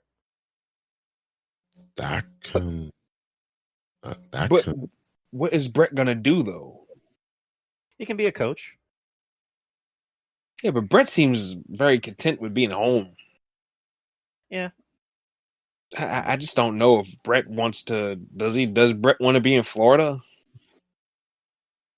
Well, I mean, doesn't everybody live in Florida? Coaching the young guys. I thought Bret lived in Canada still, with his black looking wife. No, you're right. He actually does. He lives in Canada, so never mind. Yeah. Well, Bret ain't going nowhere. Come on now, you got to stop playing, Drew. Bret ain't going nowhere. He ain't going nowhere. He putting on his best pair of mom jeans and he letting that lesbian haircut flow, baby. Jesus. Bret can't even be bothered to talk about his dead brother, but when it comes to losing the title in Montreal, he's the first one to fucking be on it. I lost that title in Montreal because I'm a hero in Montreal. I'm a superhero. Yeah, I'm a hero. If I were to lose the title in Montreal, the entire economy would fall. Shawn Michaels, that no good Shawn Michaels. 2007. Dusty Rhodes, which we can knock that out. Mr. Perfect Kurt Hennig, which that won't happen. Jerry the King Lawler, Nick Bockwinkel, Mr. Fuji, The Sheik, and Jim Ross is already there. So, and the Wild Samoans. Which moving on. 2008. You got Ric Flair, High Chief Peter Maivia, Soulman Rocky Johnson, Mae Young, Eddie Graham, Gordon Sully, and the Briscoe brothers. Not the Ring of Honor ones, but the old school ones. The ones that were real stars. No, I'm just kidding. I like Jay and Mark. 2009, you got the Von Erichs, which, you got the Von Erich boys and MLW, which would be pretty cool if they showed up. My boys. The Funks, Coco Beware, Howard Finkel, Cowboy Bill Watts, Ricky the Dragon Steamboat, and Stone Cold Steve Austin. I doubt it. Steve Austin ain't going nowhere. Otherwise, they would pull all his stuff off the network already. I mean, doesn't and Steamboat, like, I don't see Steamboat going nowhere. Doesn't Steamboat still have his Legends contract? Not that I know of.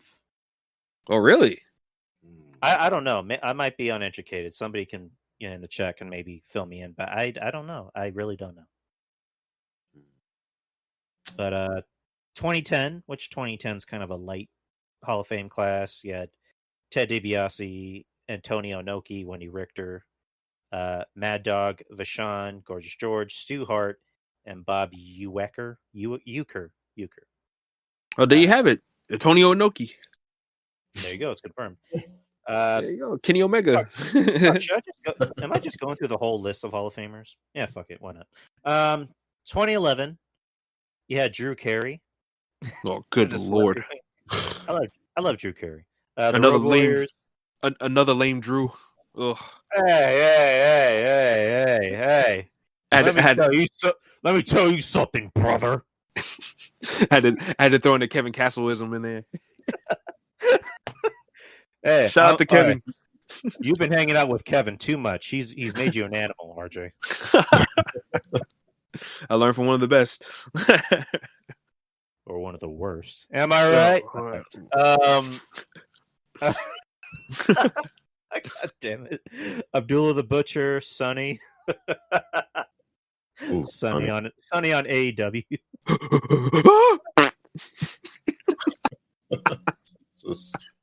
Oh my god. Oh my god. Bullet Barm Armstrong. Yeah, Sonny wish he had a bullet in her. Oh, god. And Shawn Michaels.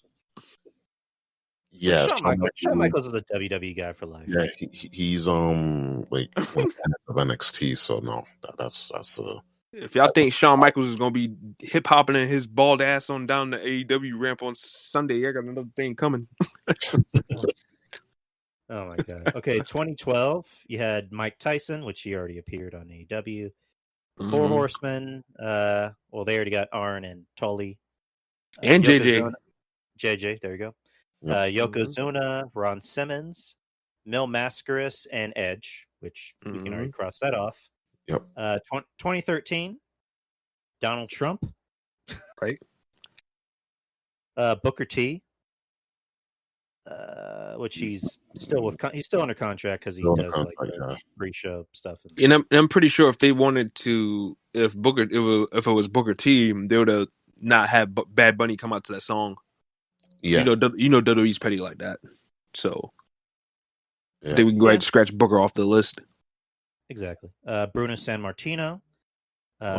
He's disqualified. Trish Stratus. Yeah, for obvious reasons. Trish Stratus. No way. Bob Backlund and Mick Foley. But Backlund's still alive, correct? Yes, I think isn't he like in politics or something? Backlund, yeah, I think he's alive. I think he's in politics, I believe. Backlund's still in good shape.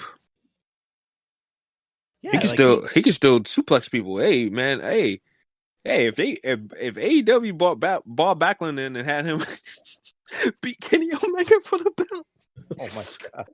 Like he beat Bret Hart for the title back in the '90s. He just comes out and puts on a chicken wing. It's just he comes through the crowd all out of shape. I'm gonna fight you, Kaka. His his false teeth flying all over the place. Jesus. Maurice saying they'd really be out there if Mick showed up. I mean, Hey, it could be. Yeah. Mick Foley has been saying some not so nice things about WWE recently. So Yeah, exactly. I was going to say that. I He's mean, more likely. Yeah, we can put him on the list. Yeah. More likely. he goes on the list. He just made the list. Uh-huh. 2014, Mr. T.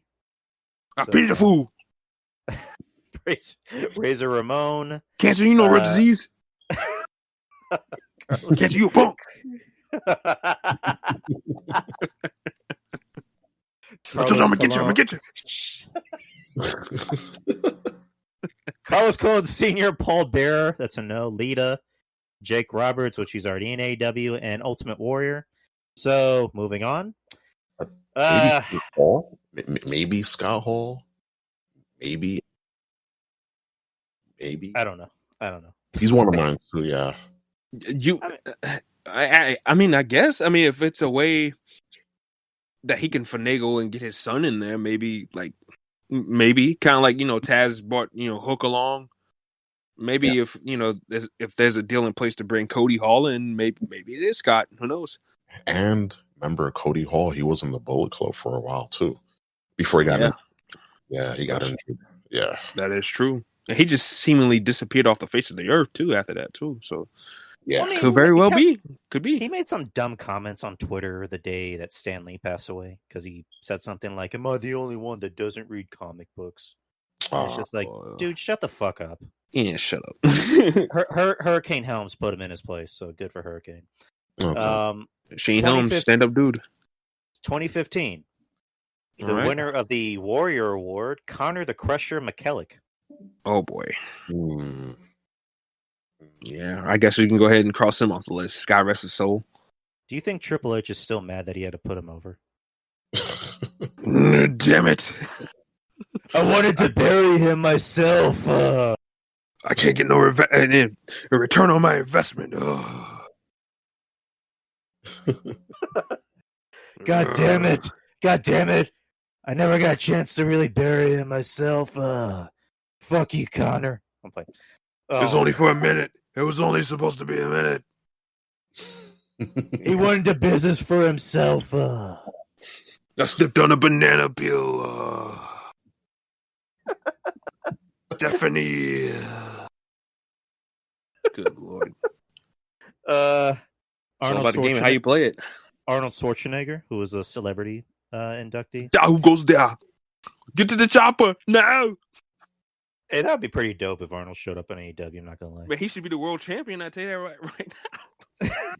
I mean, nobody should be able to beat Arnold Schwarzenegger. I mean, not after that movie, Dark Fate. Well, then again, you might have a point. Brian Cage, go ahead and clothesline his head off. Yeah, go ahead. So where the fuck am I? 2015. There you go. Yeah. The Bushwhackers, Kevin Nash, which I wouldn't be surprised if Kevin Nash shows up in AEW sometime. I can see Kevin He Nash. can't even work without tearing his quad. We already know the deal.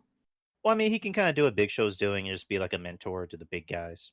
So, y'all think after all these years, Kevin Nash, almost 60-something years old, has finally decided that he wants to put younger talent over? Come on now, y'all gotta stop playing. At least Big Show's unselfish. Kevin Nash has always been selfish. Yeah, it makes no bones about it either. Yeah, you got us there. I like Kevin Nash more as a person outside of wrestling rather than as a wrestler. Yeah, me too. He's cool. He's down to earth, man. He's a man's man. He makes it clear that he does not give a fuck. Like he just this is kind of off topic. Did you guys ever see that? I think it was a thing of Goldberg on the network where they were talking about the undefeated streak, and when Goldberg had to drop the title to Kevin Nash, he said something like, oh, that was I had to drop it on the day of my mother's birthday or the day that she passed away or something. And, apparently Kevin knew that, but he didn't put me over or something. And then Kevin just went, oh, yeah? Well, my aunt just died last year, so that trumps your story, pal. Jeez. I don't know, but I'm pretty sure I'm getting the story wrong, but I just thought that was funny. But after Kevin Nash, Tatsumi Fujinami, Yes, sir. Tatsumi Fujinami. Go ahead and put him on the list. He's Oh, yeah, Japanese. All right, put him on the list. I love his WCW theme, by the way. That shit bangs. Oh, Yeah, you're gonna pretty love sure- my. I'm sorry, Drew. I was gonna say you're gonna love my best friend. He's into WCW, TNA. He got me into TNA like in the early days when it was pre Hogan Spike. off. Yeah. Sumi, you got Larry Zbyszko, Alundra Blaze, Larry Z. Rikishi, and What's Larry Zbyszko up to nowadays? I Larry Legend. Could be him. I think he's making cameos. I mean, if they want to go in the direction of having an authority figure, I mean, Larry Zbyszko would be perfect for that. He was the one in TNA for a good bit. Back when I started watching back in 06 when I was still in elementary school, about to go into middle school. So yeah. They, and that's another thing you can add to the problems with AEW is that they need an authority figure. They need somebody to keep some shit in order. They have a lot of these guys making their own matches, and it's just like, you need an authority figure at least. So, Larry Zbyszko would be a good choice. I like him. And then Alundra Blaze, Rikishi, and Macho Man Randy Savage. Oh, yeah, dig it. Sir. Which he's off. Rest in peace to the GOAT. Anyways, 2016. They have a Legacy Hall. I guess that's when they started it. Excuse me. Mildred Burke, Frank Gotch, George Hackenschmidt, Ed the Stringer Lewis, Pat O'Connor, Lou Thez, Sailor Art Thomas.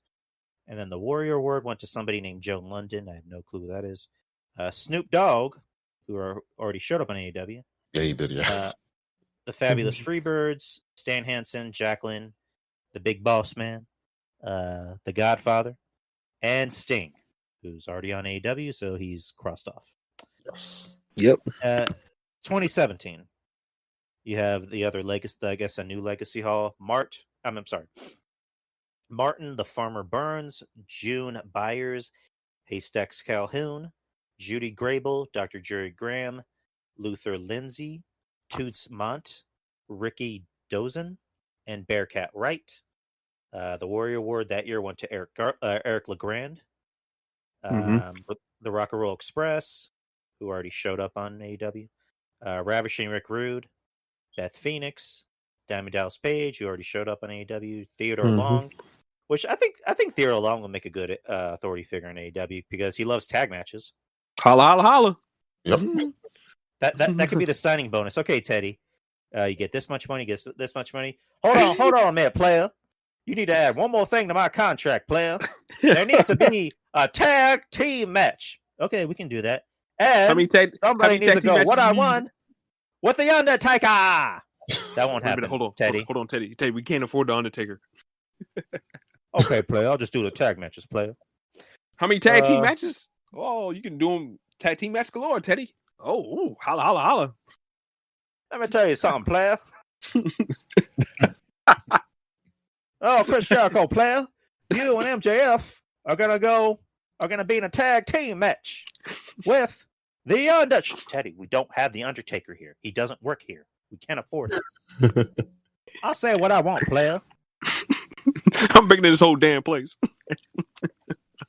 Oh my god. And then the Undertaker texts him, dude, I'm not on the fucking show. Stop talking about me. Oh my god. After Teddy, I love Teddy Long. After Teddy Long is Kurt Angle. Let's see, 2018, which we got, I guess, one more thing after this because there wasn't one in 2020. 2018, Legacy, Stan Stasiak, Lord Alfred Hayes, Dara Singh, Cora Combs, El Santo, Jim Londos, Rufus Jones, Sputnik Monroe, which is funny to think about, Boris Malenko, Hiro Matsuda. Celebrity is Kid Rock. Jesus. Warrior Award is Jarius Robertson. Yeah, the little kid. That kid was funny. I like him. Yeah, he is. The Dudley Boys. Mark Henry, Hillbilly Jim, Jeff Jarrett, Ivory, and Goldberg. Wait a minute. Hold on. You said the Dudley Boys, right? I think it might be smart to put Bully Ray on that list. Yeah. I don't know about his his contractual status with Ring of Honor, and plus you got to think about it. His quote unquote nephews over there wrestling on Dark, so I might want to consider putting Bully Ray on that list. That's actually good. It makes sense, don't it? Yeah. Especially if they want to get them on TV, what better way to have their uncle manage them, since they like having managers, right? Come on, Drew, think about it. Right, and also, Mm-hmm. I mean, I don't know if people would want to see it. I mean, because people want to book John Moxley and Bully Ray. And I mean, they could have him wrestle too, but like, I mean, I would just bring him there just to manage the boys, Terrence and Terrell, since Devon is, doing producing with WWE still. So that's what I would bring him in there to help give him, help fire him up, help give him some guidance and everything like that, And plus, by the way, I want to say something real quick. Them boys can hit a pretty ass 3D. I ain't gonna lie. I mean, that wouldn't be a bad move. But yeah, by the way, Bully Ray has me blocked on Twitter too. Anyways, damn. 2019 Legacy Hall is Bruiser Brody, Wahoo McDaniel, Luna Vachon, SD Jones, Professor Toru Tanaka, Primo Carnera, Joseph Cohen, Hisashi Shinma, Buddy Rose, and Jim Barnett. The Warrior Award was Sue Aitchison. The Hart Foundation, Harlem Heat, Degeneration X, Brutus the Barber Beefcake, Tori Wilson, and the Honky Tonk Man.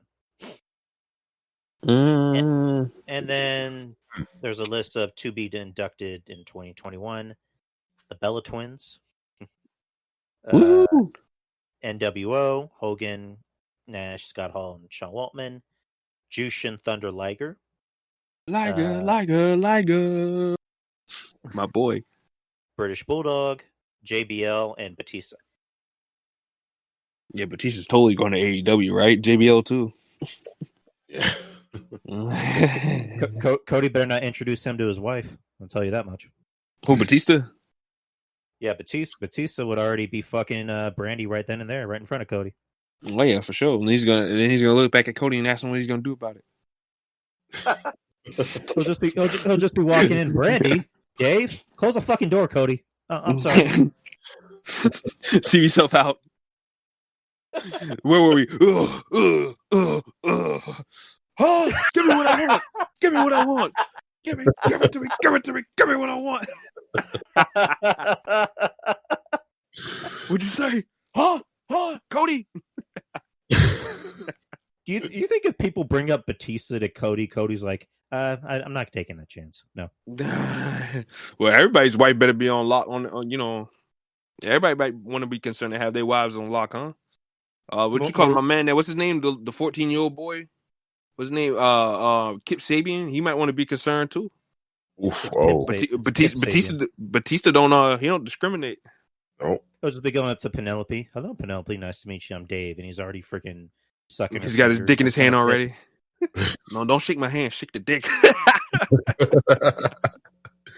Yo, Scott Steiner. What is? I mean, I wouldn't mind Scott Steiner. I mean, oh my God, he might be worse. Well, I mean, Maurice, they said Hall of Famer right now. He's not Hall of Famer yet, but he's not in the Hall. Oh yeah, that's right. He don't want to be in the Hall of Fame. So speaking of that shit in the moon, all they're gonna find is a piece of shit up there. There's no such thing as a Hall of Fame.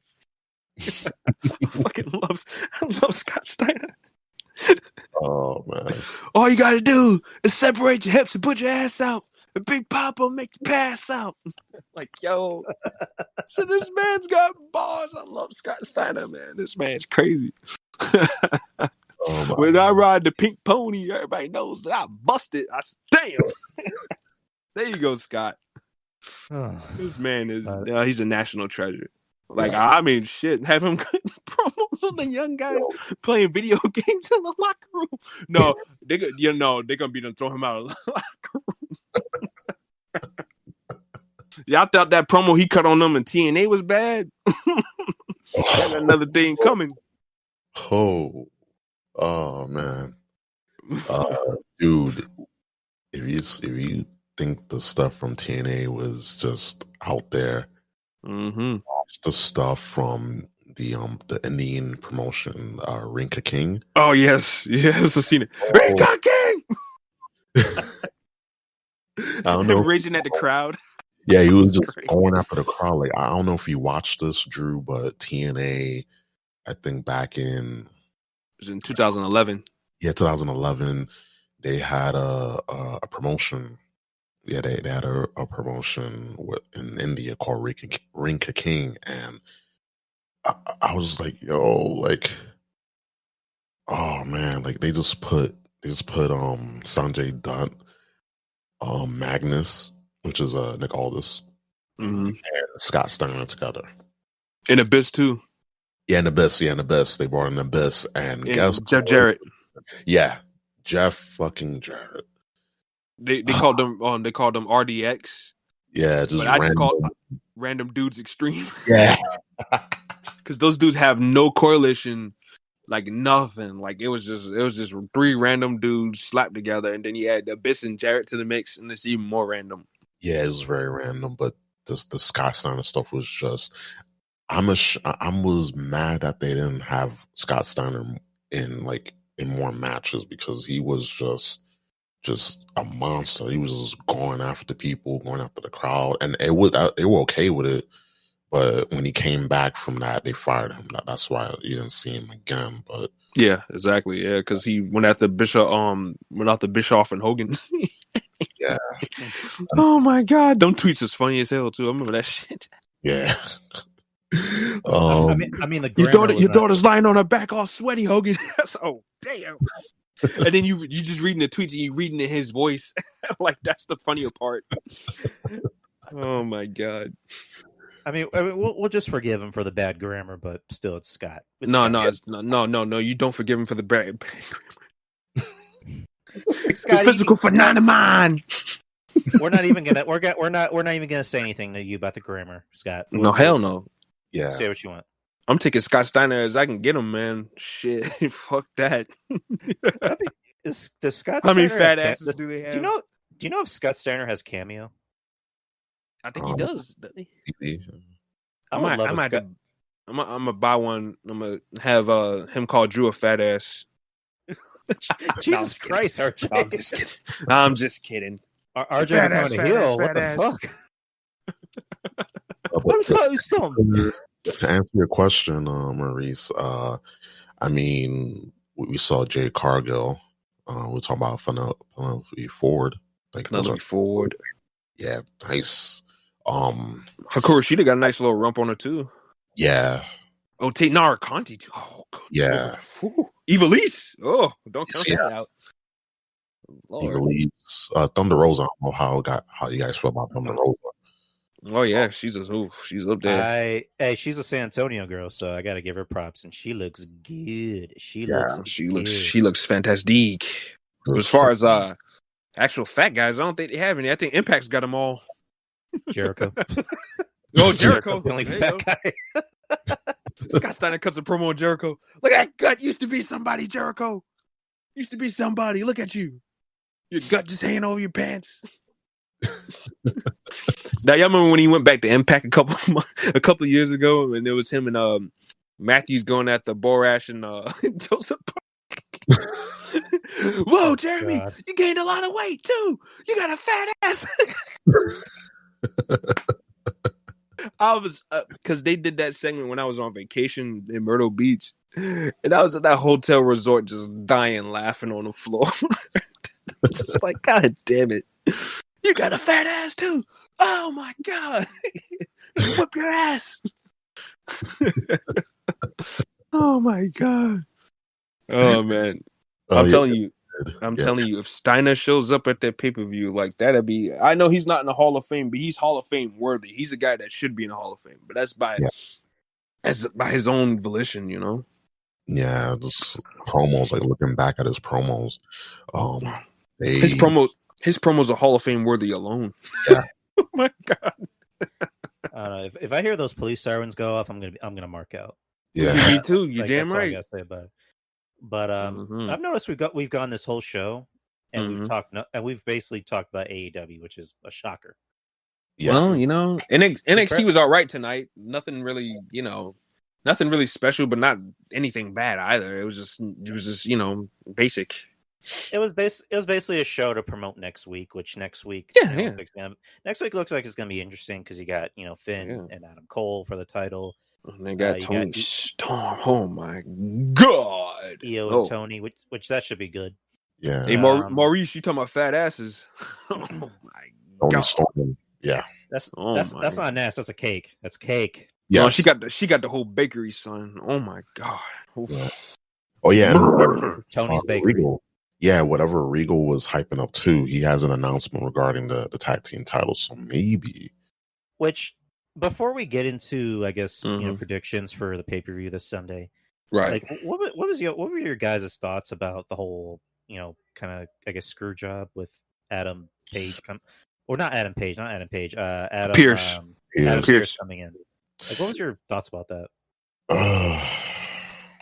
You want to go, RJ? I think it's a way to tie in to keep the team of Kai and Raquel going strong while keeping the belts on Nia Jackson, Shayna Baszler first and foremost. And I think obviously with them tying in Adam Pearce into the mix, like I expect to see Raquel Gonzalez trying to whip Adam Pearce's ass as soon as or as early as Friday. I think this is a way to tie him into a match, maybe at Payback or maybe even WrestleMania. I don't know how far they can stretch that out, but NXT used to be capable of stretching out stories. But now the fact they put the same people on every week, they ain't doing it no more. So I don't know. But like I said, if they would have followed the old NXT formula, they could have stretched this out. But I don't know. But that's what I'm thinking. I'm thinking this ain't over. It's a way to get Raquel, kind of slickly put her on the main roster without breaking her away from Dakota Kai. That's all I think this is all about, honestly. Yeah. Yeah. Go ahead. Oh man. Yeah, I see where you're going with that. Just to like drag out the story, but it sucks that NXT is 2 hours, because if it was an hour and change, you can definitely drag these stories out. That's what I love about NXT, is that it was an hour long. Exactly.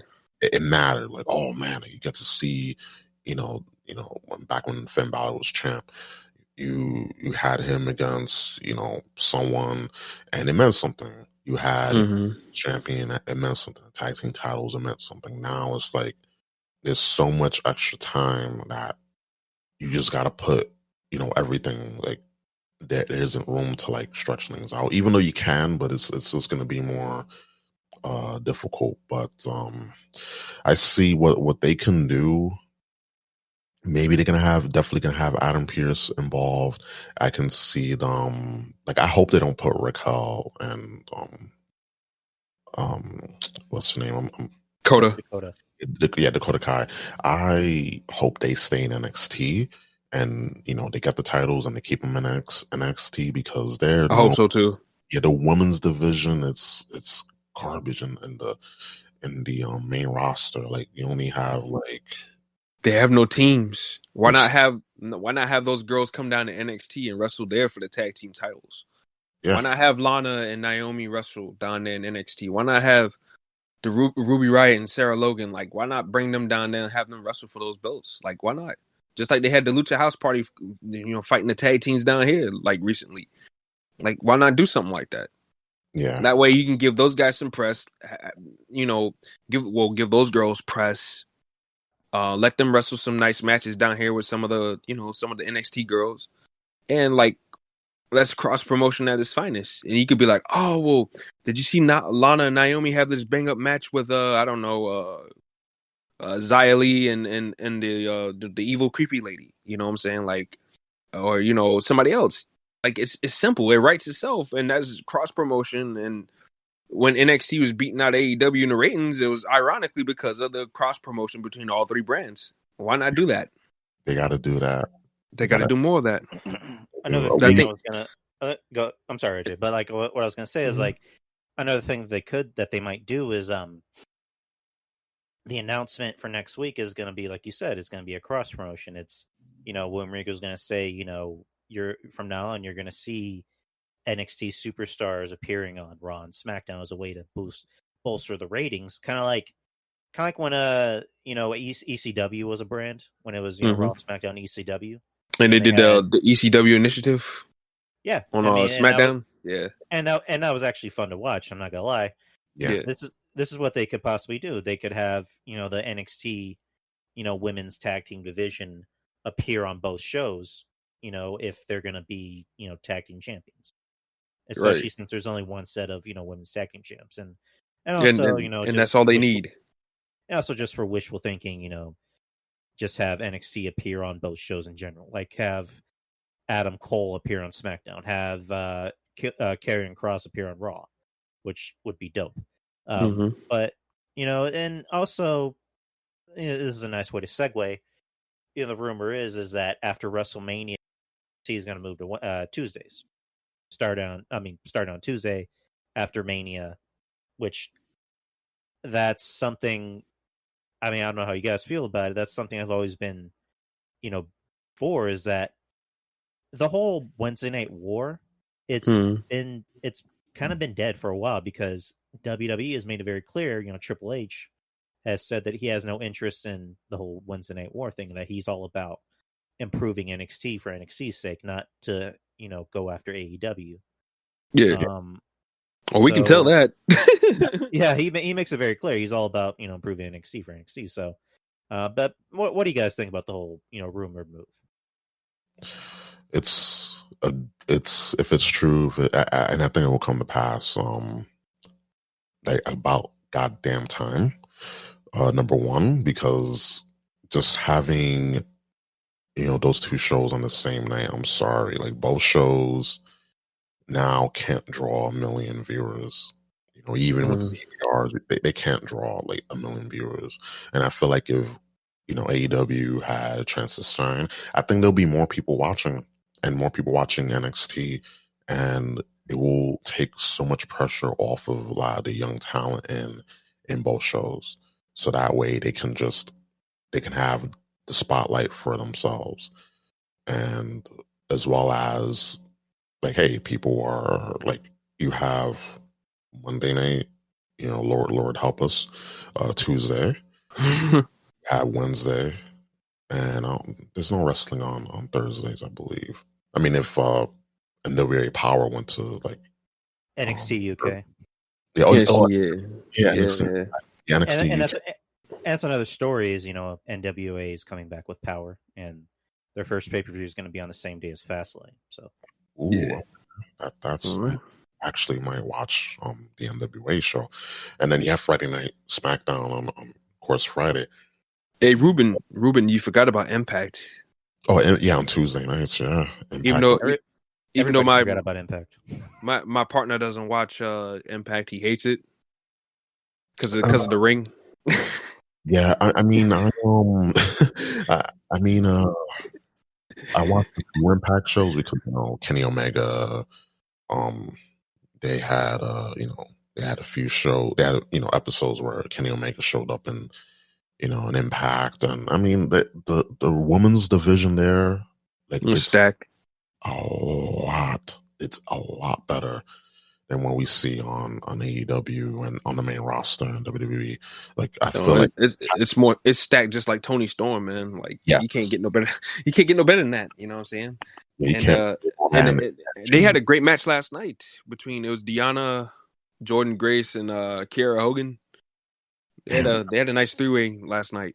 It was great. I gotta watch that shit. Yeah. Yeah, I think that'll be the only match that you probably like, honestly. Yeah, true, but I'll still watch it because I got some time. But yeah, like I feel like if they were to go to different different nights, AEW be on Wednesday, you have something to look forward to every day in the week. Yeah, and then because watching two shows at the same time. I did it before, but damn, it's not easy.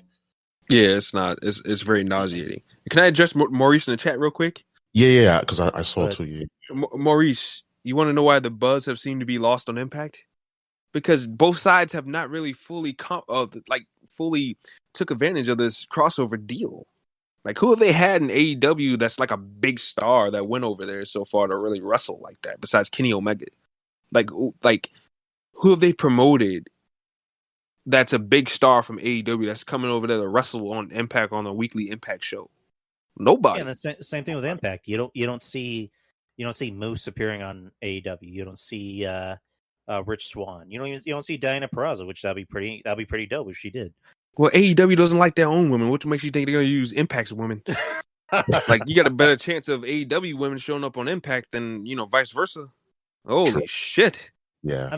Because like wasn't like the whole thing with Kenny Omega was that he was gonna be, I guess, like the Thanos of wrestling and go after each belt. Which I still think he is gonna beat Rich Swann for that belt if Moose doesn't get the job done. Which that's Rich another thing. Why are Swann, there 2 world championships in Impact? I'm sorry, I didn't mean to cut you off, but because Moose is he wants to be prestigious with it, and pay homage to the old Impact belt because he views that more as a world title. Because remember when Tessa Blanchard had it, and then, now Rich Swann has it, don't really feel like a world title.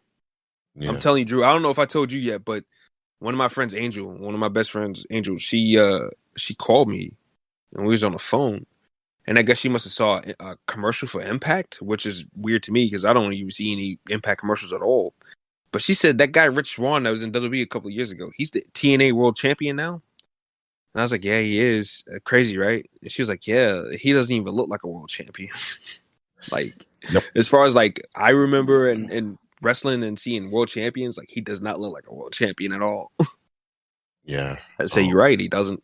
I agree. Yep, I agree. Like a lot of people were saying that, like Rich Swann, like, he seemed like a good guy, but he's not world championship material. Like, I'm sorry to say, and it's going to rustle some feathers, but the Miz got destroyed by Lashley, and congrats to Lashley for being WWE champ.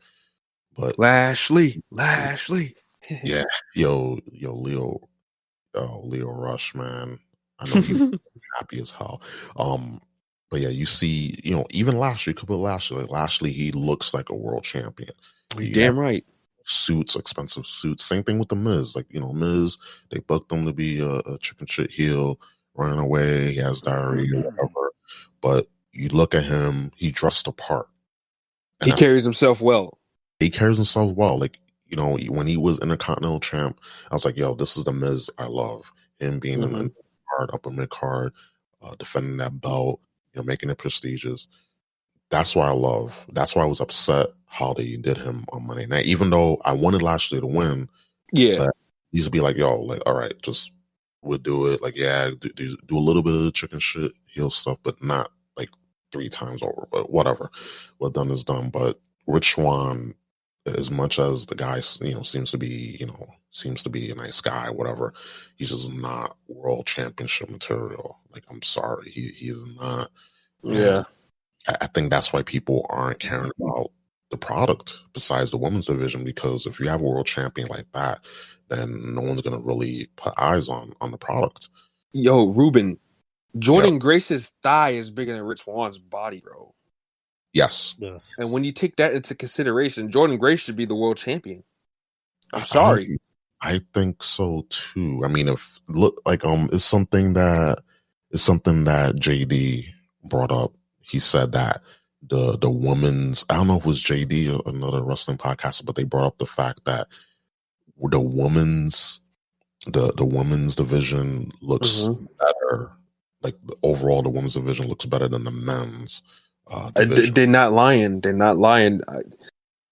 Yeah, I buy into Jordan Grace versus Deonna Purrazzo. I hold that to a higher standard than I do Eddie Edwards versus Eric Young. And I like Eric Young and everything, and I like Eddie Edwards too. But Eddie Edwards is another one of those guys where he's just like Eddie Edwards, top of the card. I don't know about that, Chief. Even with the new gimmick now, I'm being a psychopath and everything like that. Like, it's just I'm not. I don't buy it. And Eric Young, I like Eric Young and everything like that. Great guy, a guy that that wants to do well in the biz, but it's just like, I just don't have interest in you like that anymore, bro. Like, I've seen you on television screen for like 15 years. So gimmicks dude. So, and I know Drew. I know you can attest to this. He has so many gimmicks. WWE. He had a little bit of a thing. I think if they wouldn't have messed up in Sanity, that could have been something good. Him being right, because they were actually, and Sanity was actually over in NXT. Like they were. They were. It was and unique. As soon as they got to the main roster, they were already dead. Like they were dead upon arrival. Which you want to know why they was? You want to know why they were dead upon arrival? Vince. No. Not only that, but they plucked the one important piece that made them unique at that point in time. They took the girl away from them. Yep. Which because that was a unique element at that point in time because they didn't have a girl with a bunch of men at the time because for whatever reason they like to keep the women and the men separate unless they put them in a romance angle. Yep. Yeah, because they did that with Enzo and Cass when they took away Carmella. And exactly. That was an interesting tandem because we only really knew Carmella as just the manager, the valet, and then they decided let's make her a wrestler, let's make her the champion. Let's FABULOUS. Oh gosh. And Ruben, I know how much you love Carmella. I know how much you love her. Oh my god. I plead the fifth. I love Bailey. I love Bailey too. Bailey fan, more Bailey fan than I am a Sasha fan or a Becky Lynch fan. But it'll be Bailey, Becky Lynch, Sasha, then Charlotte, all the way in the bottom. You know what? I agree with that list. Yeah. I love Bailey more than the rest.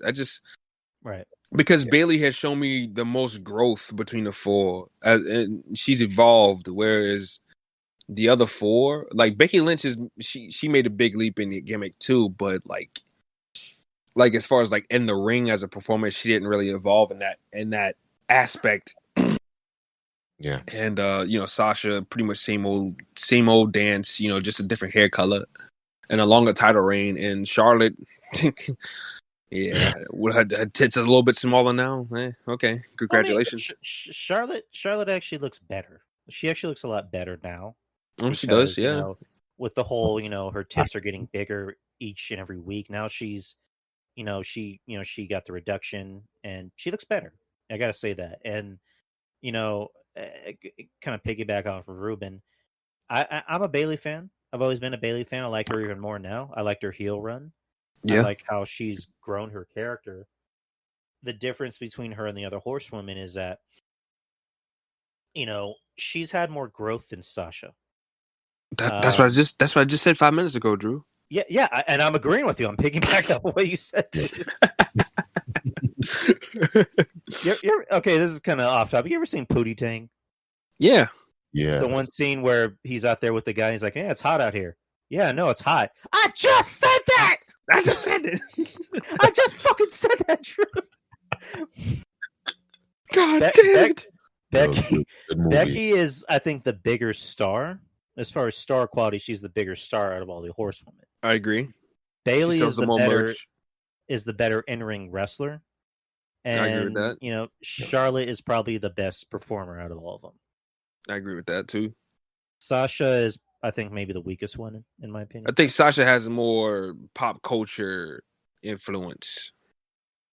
Yeah, I mean, because she was on the Mandalorian, so she kind of has that street cred on her. Yeah. So, anyways, and trust me, I'm black, so I know how much of a big hit Sasha Banks is around here on these streets. Yeah, I just saw a little girl earlier with blue hair, so go figure. But, yeah. All right, so let's.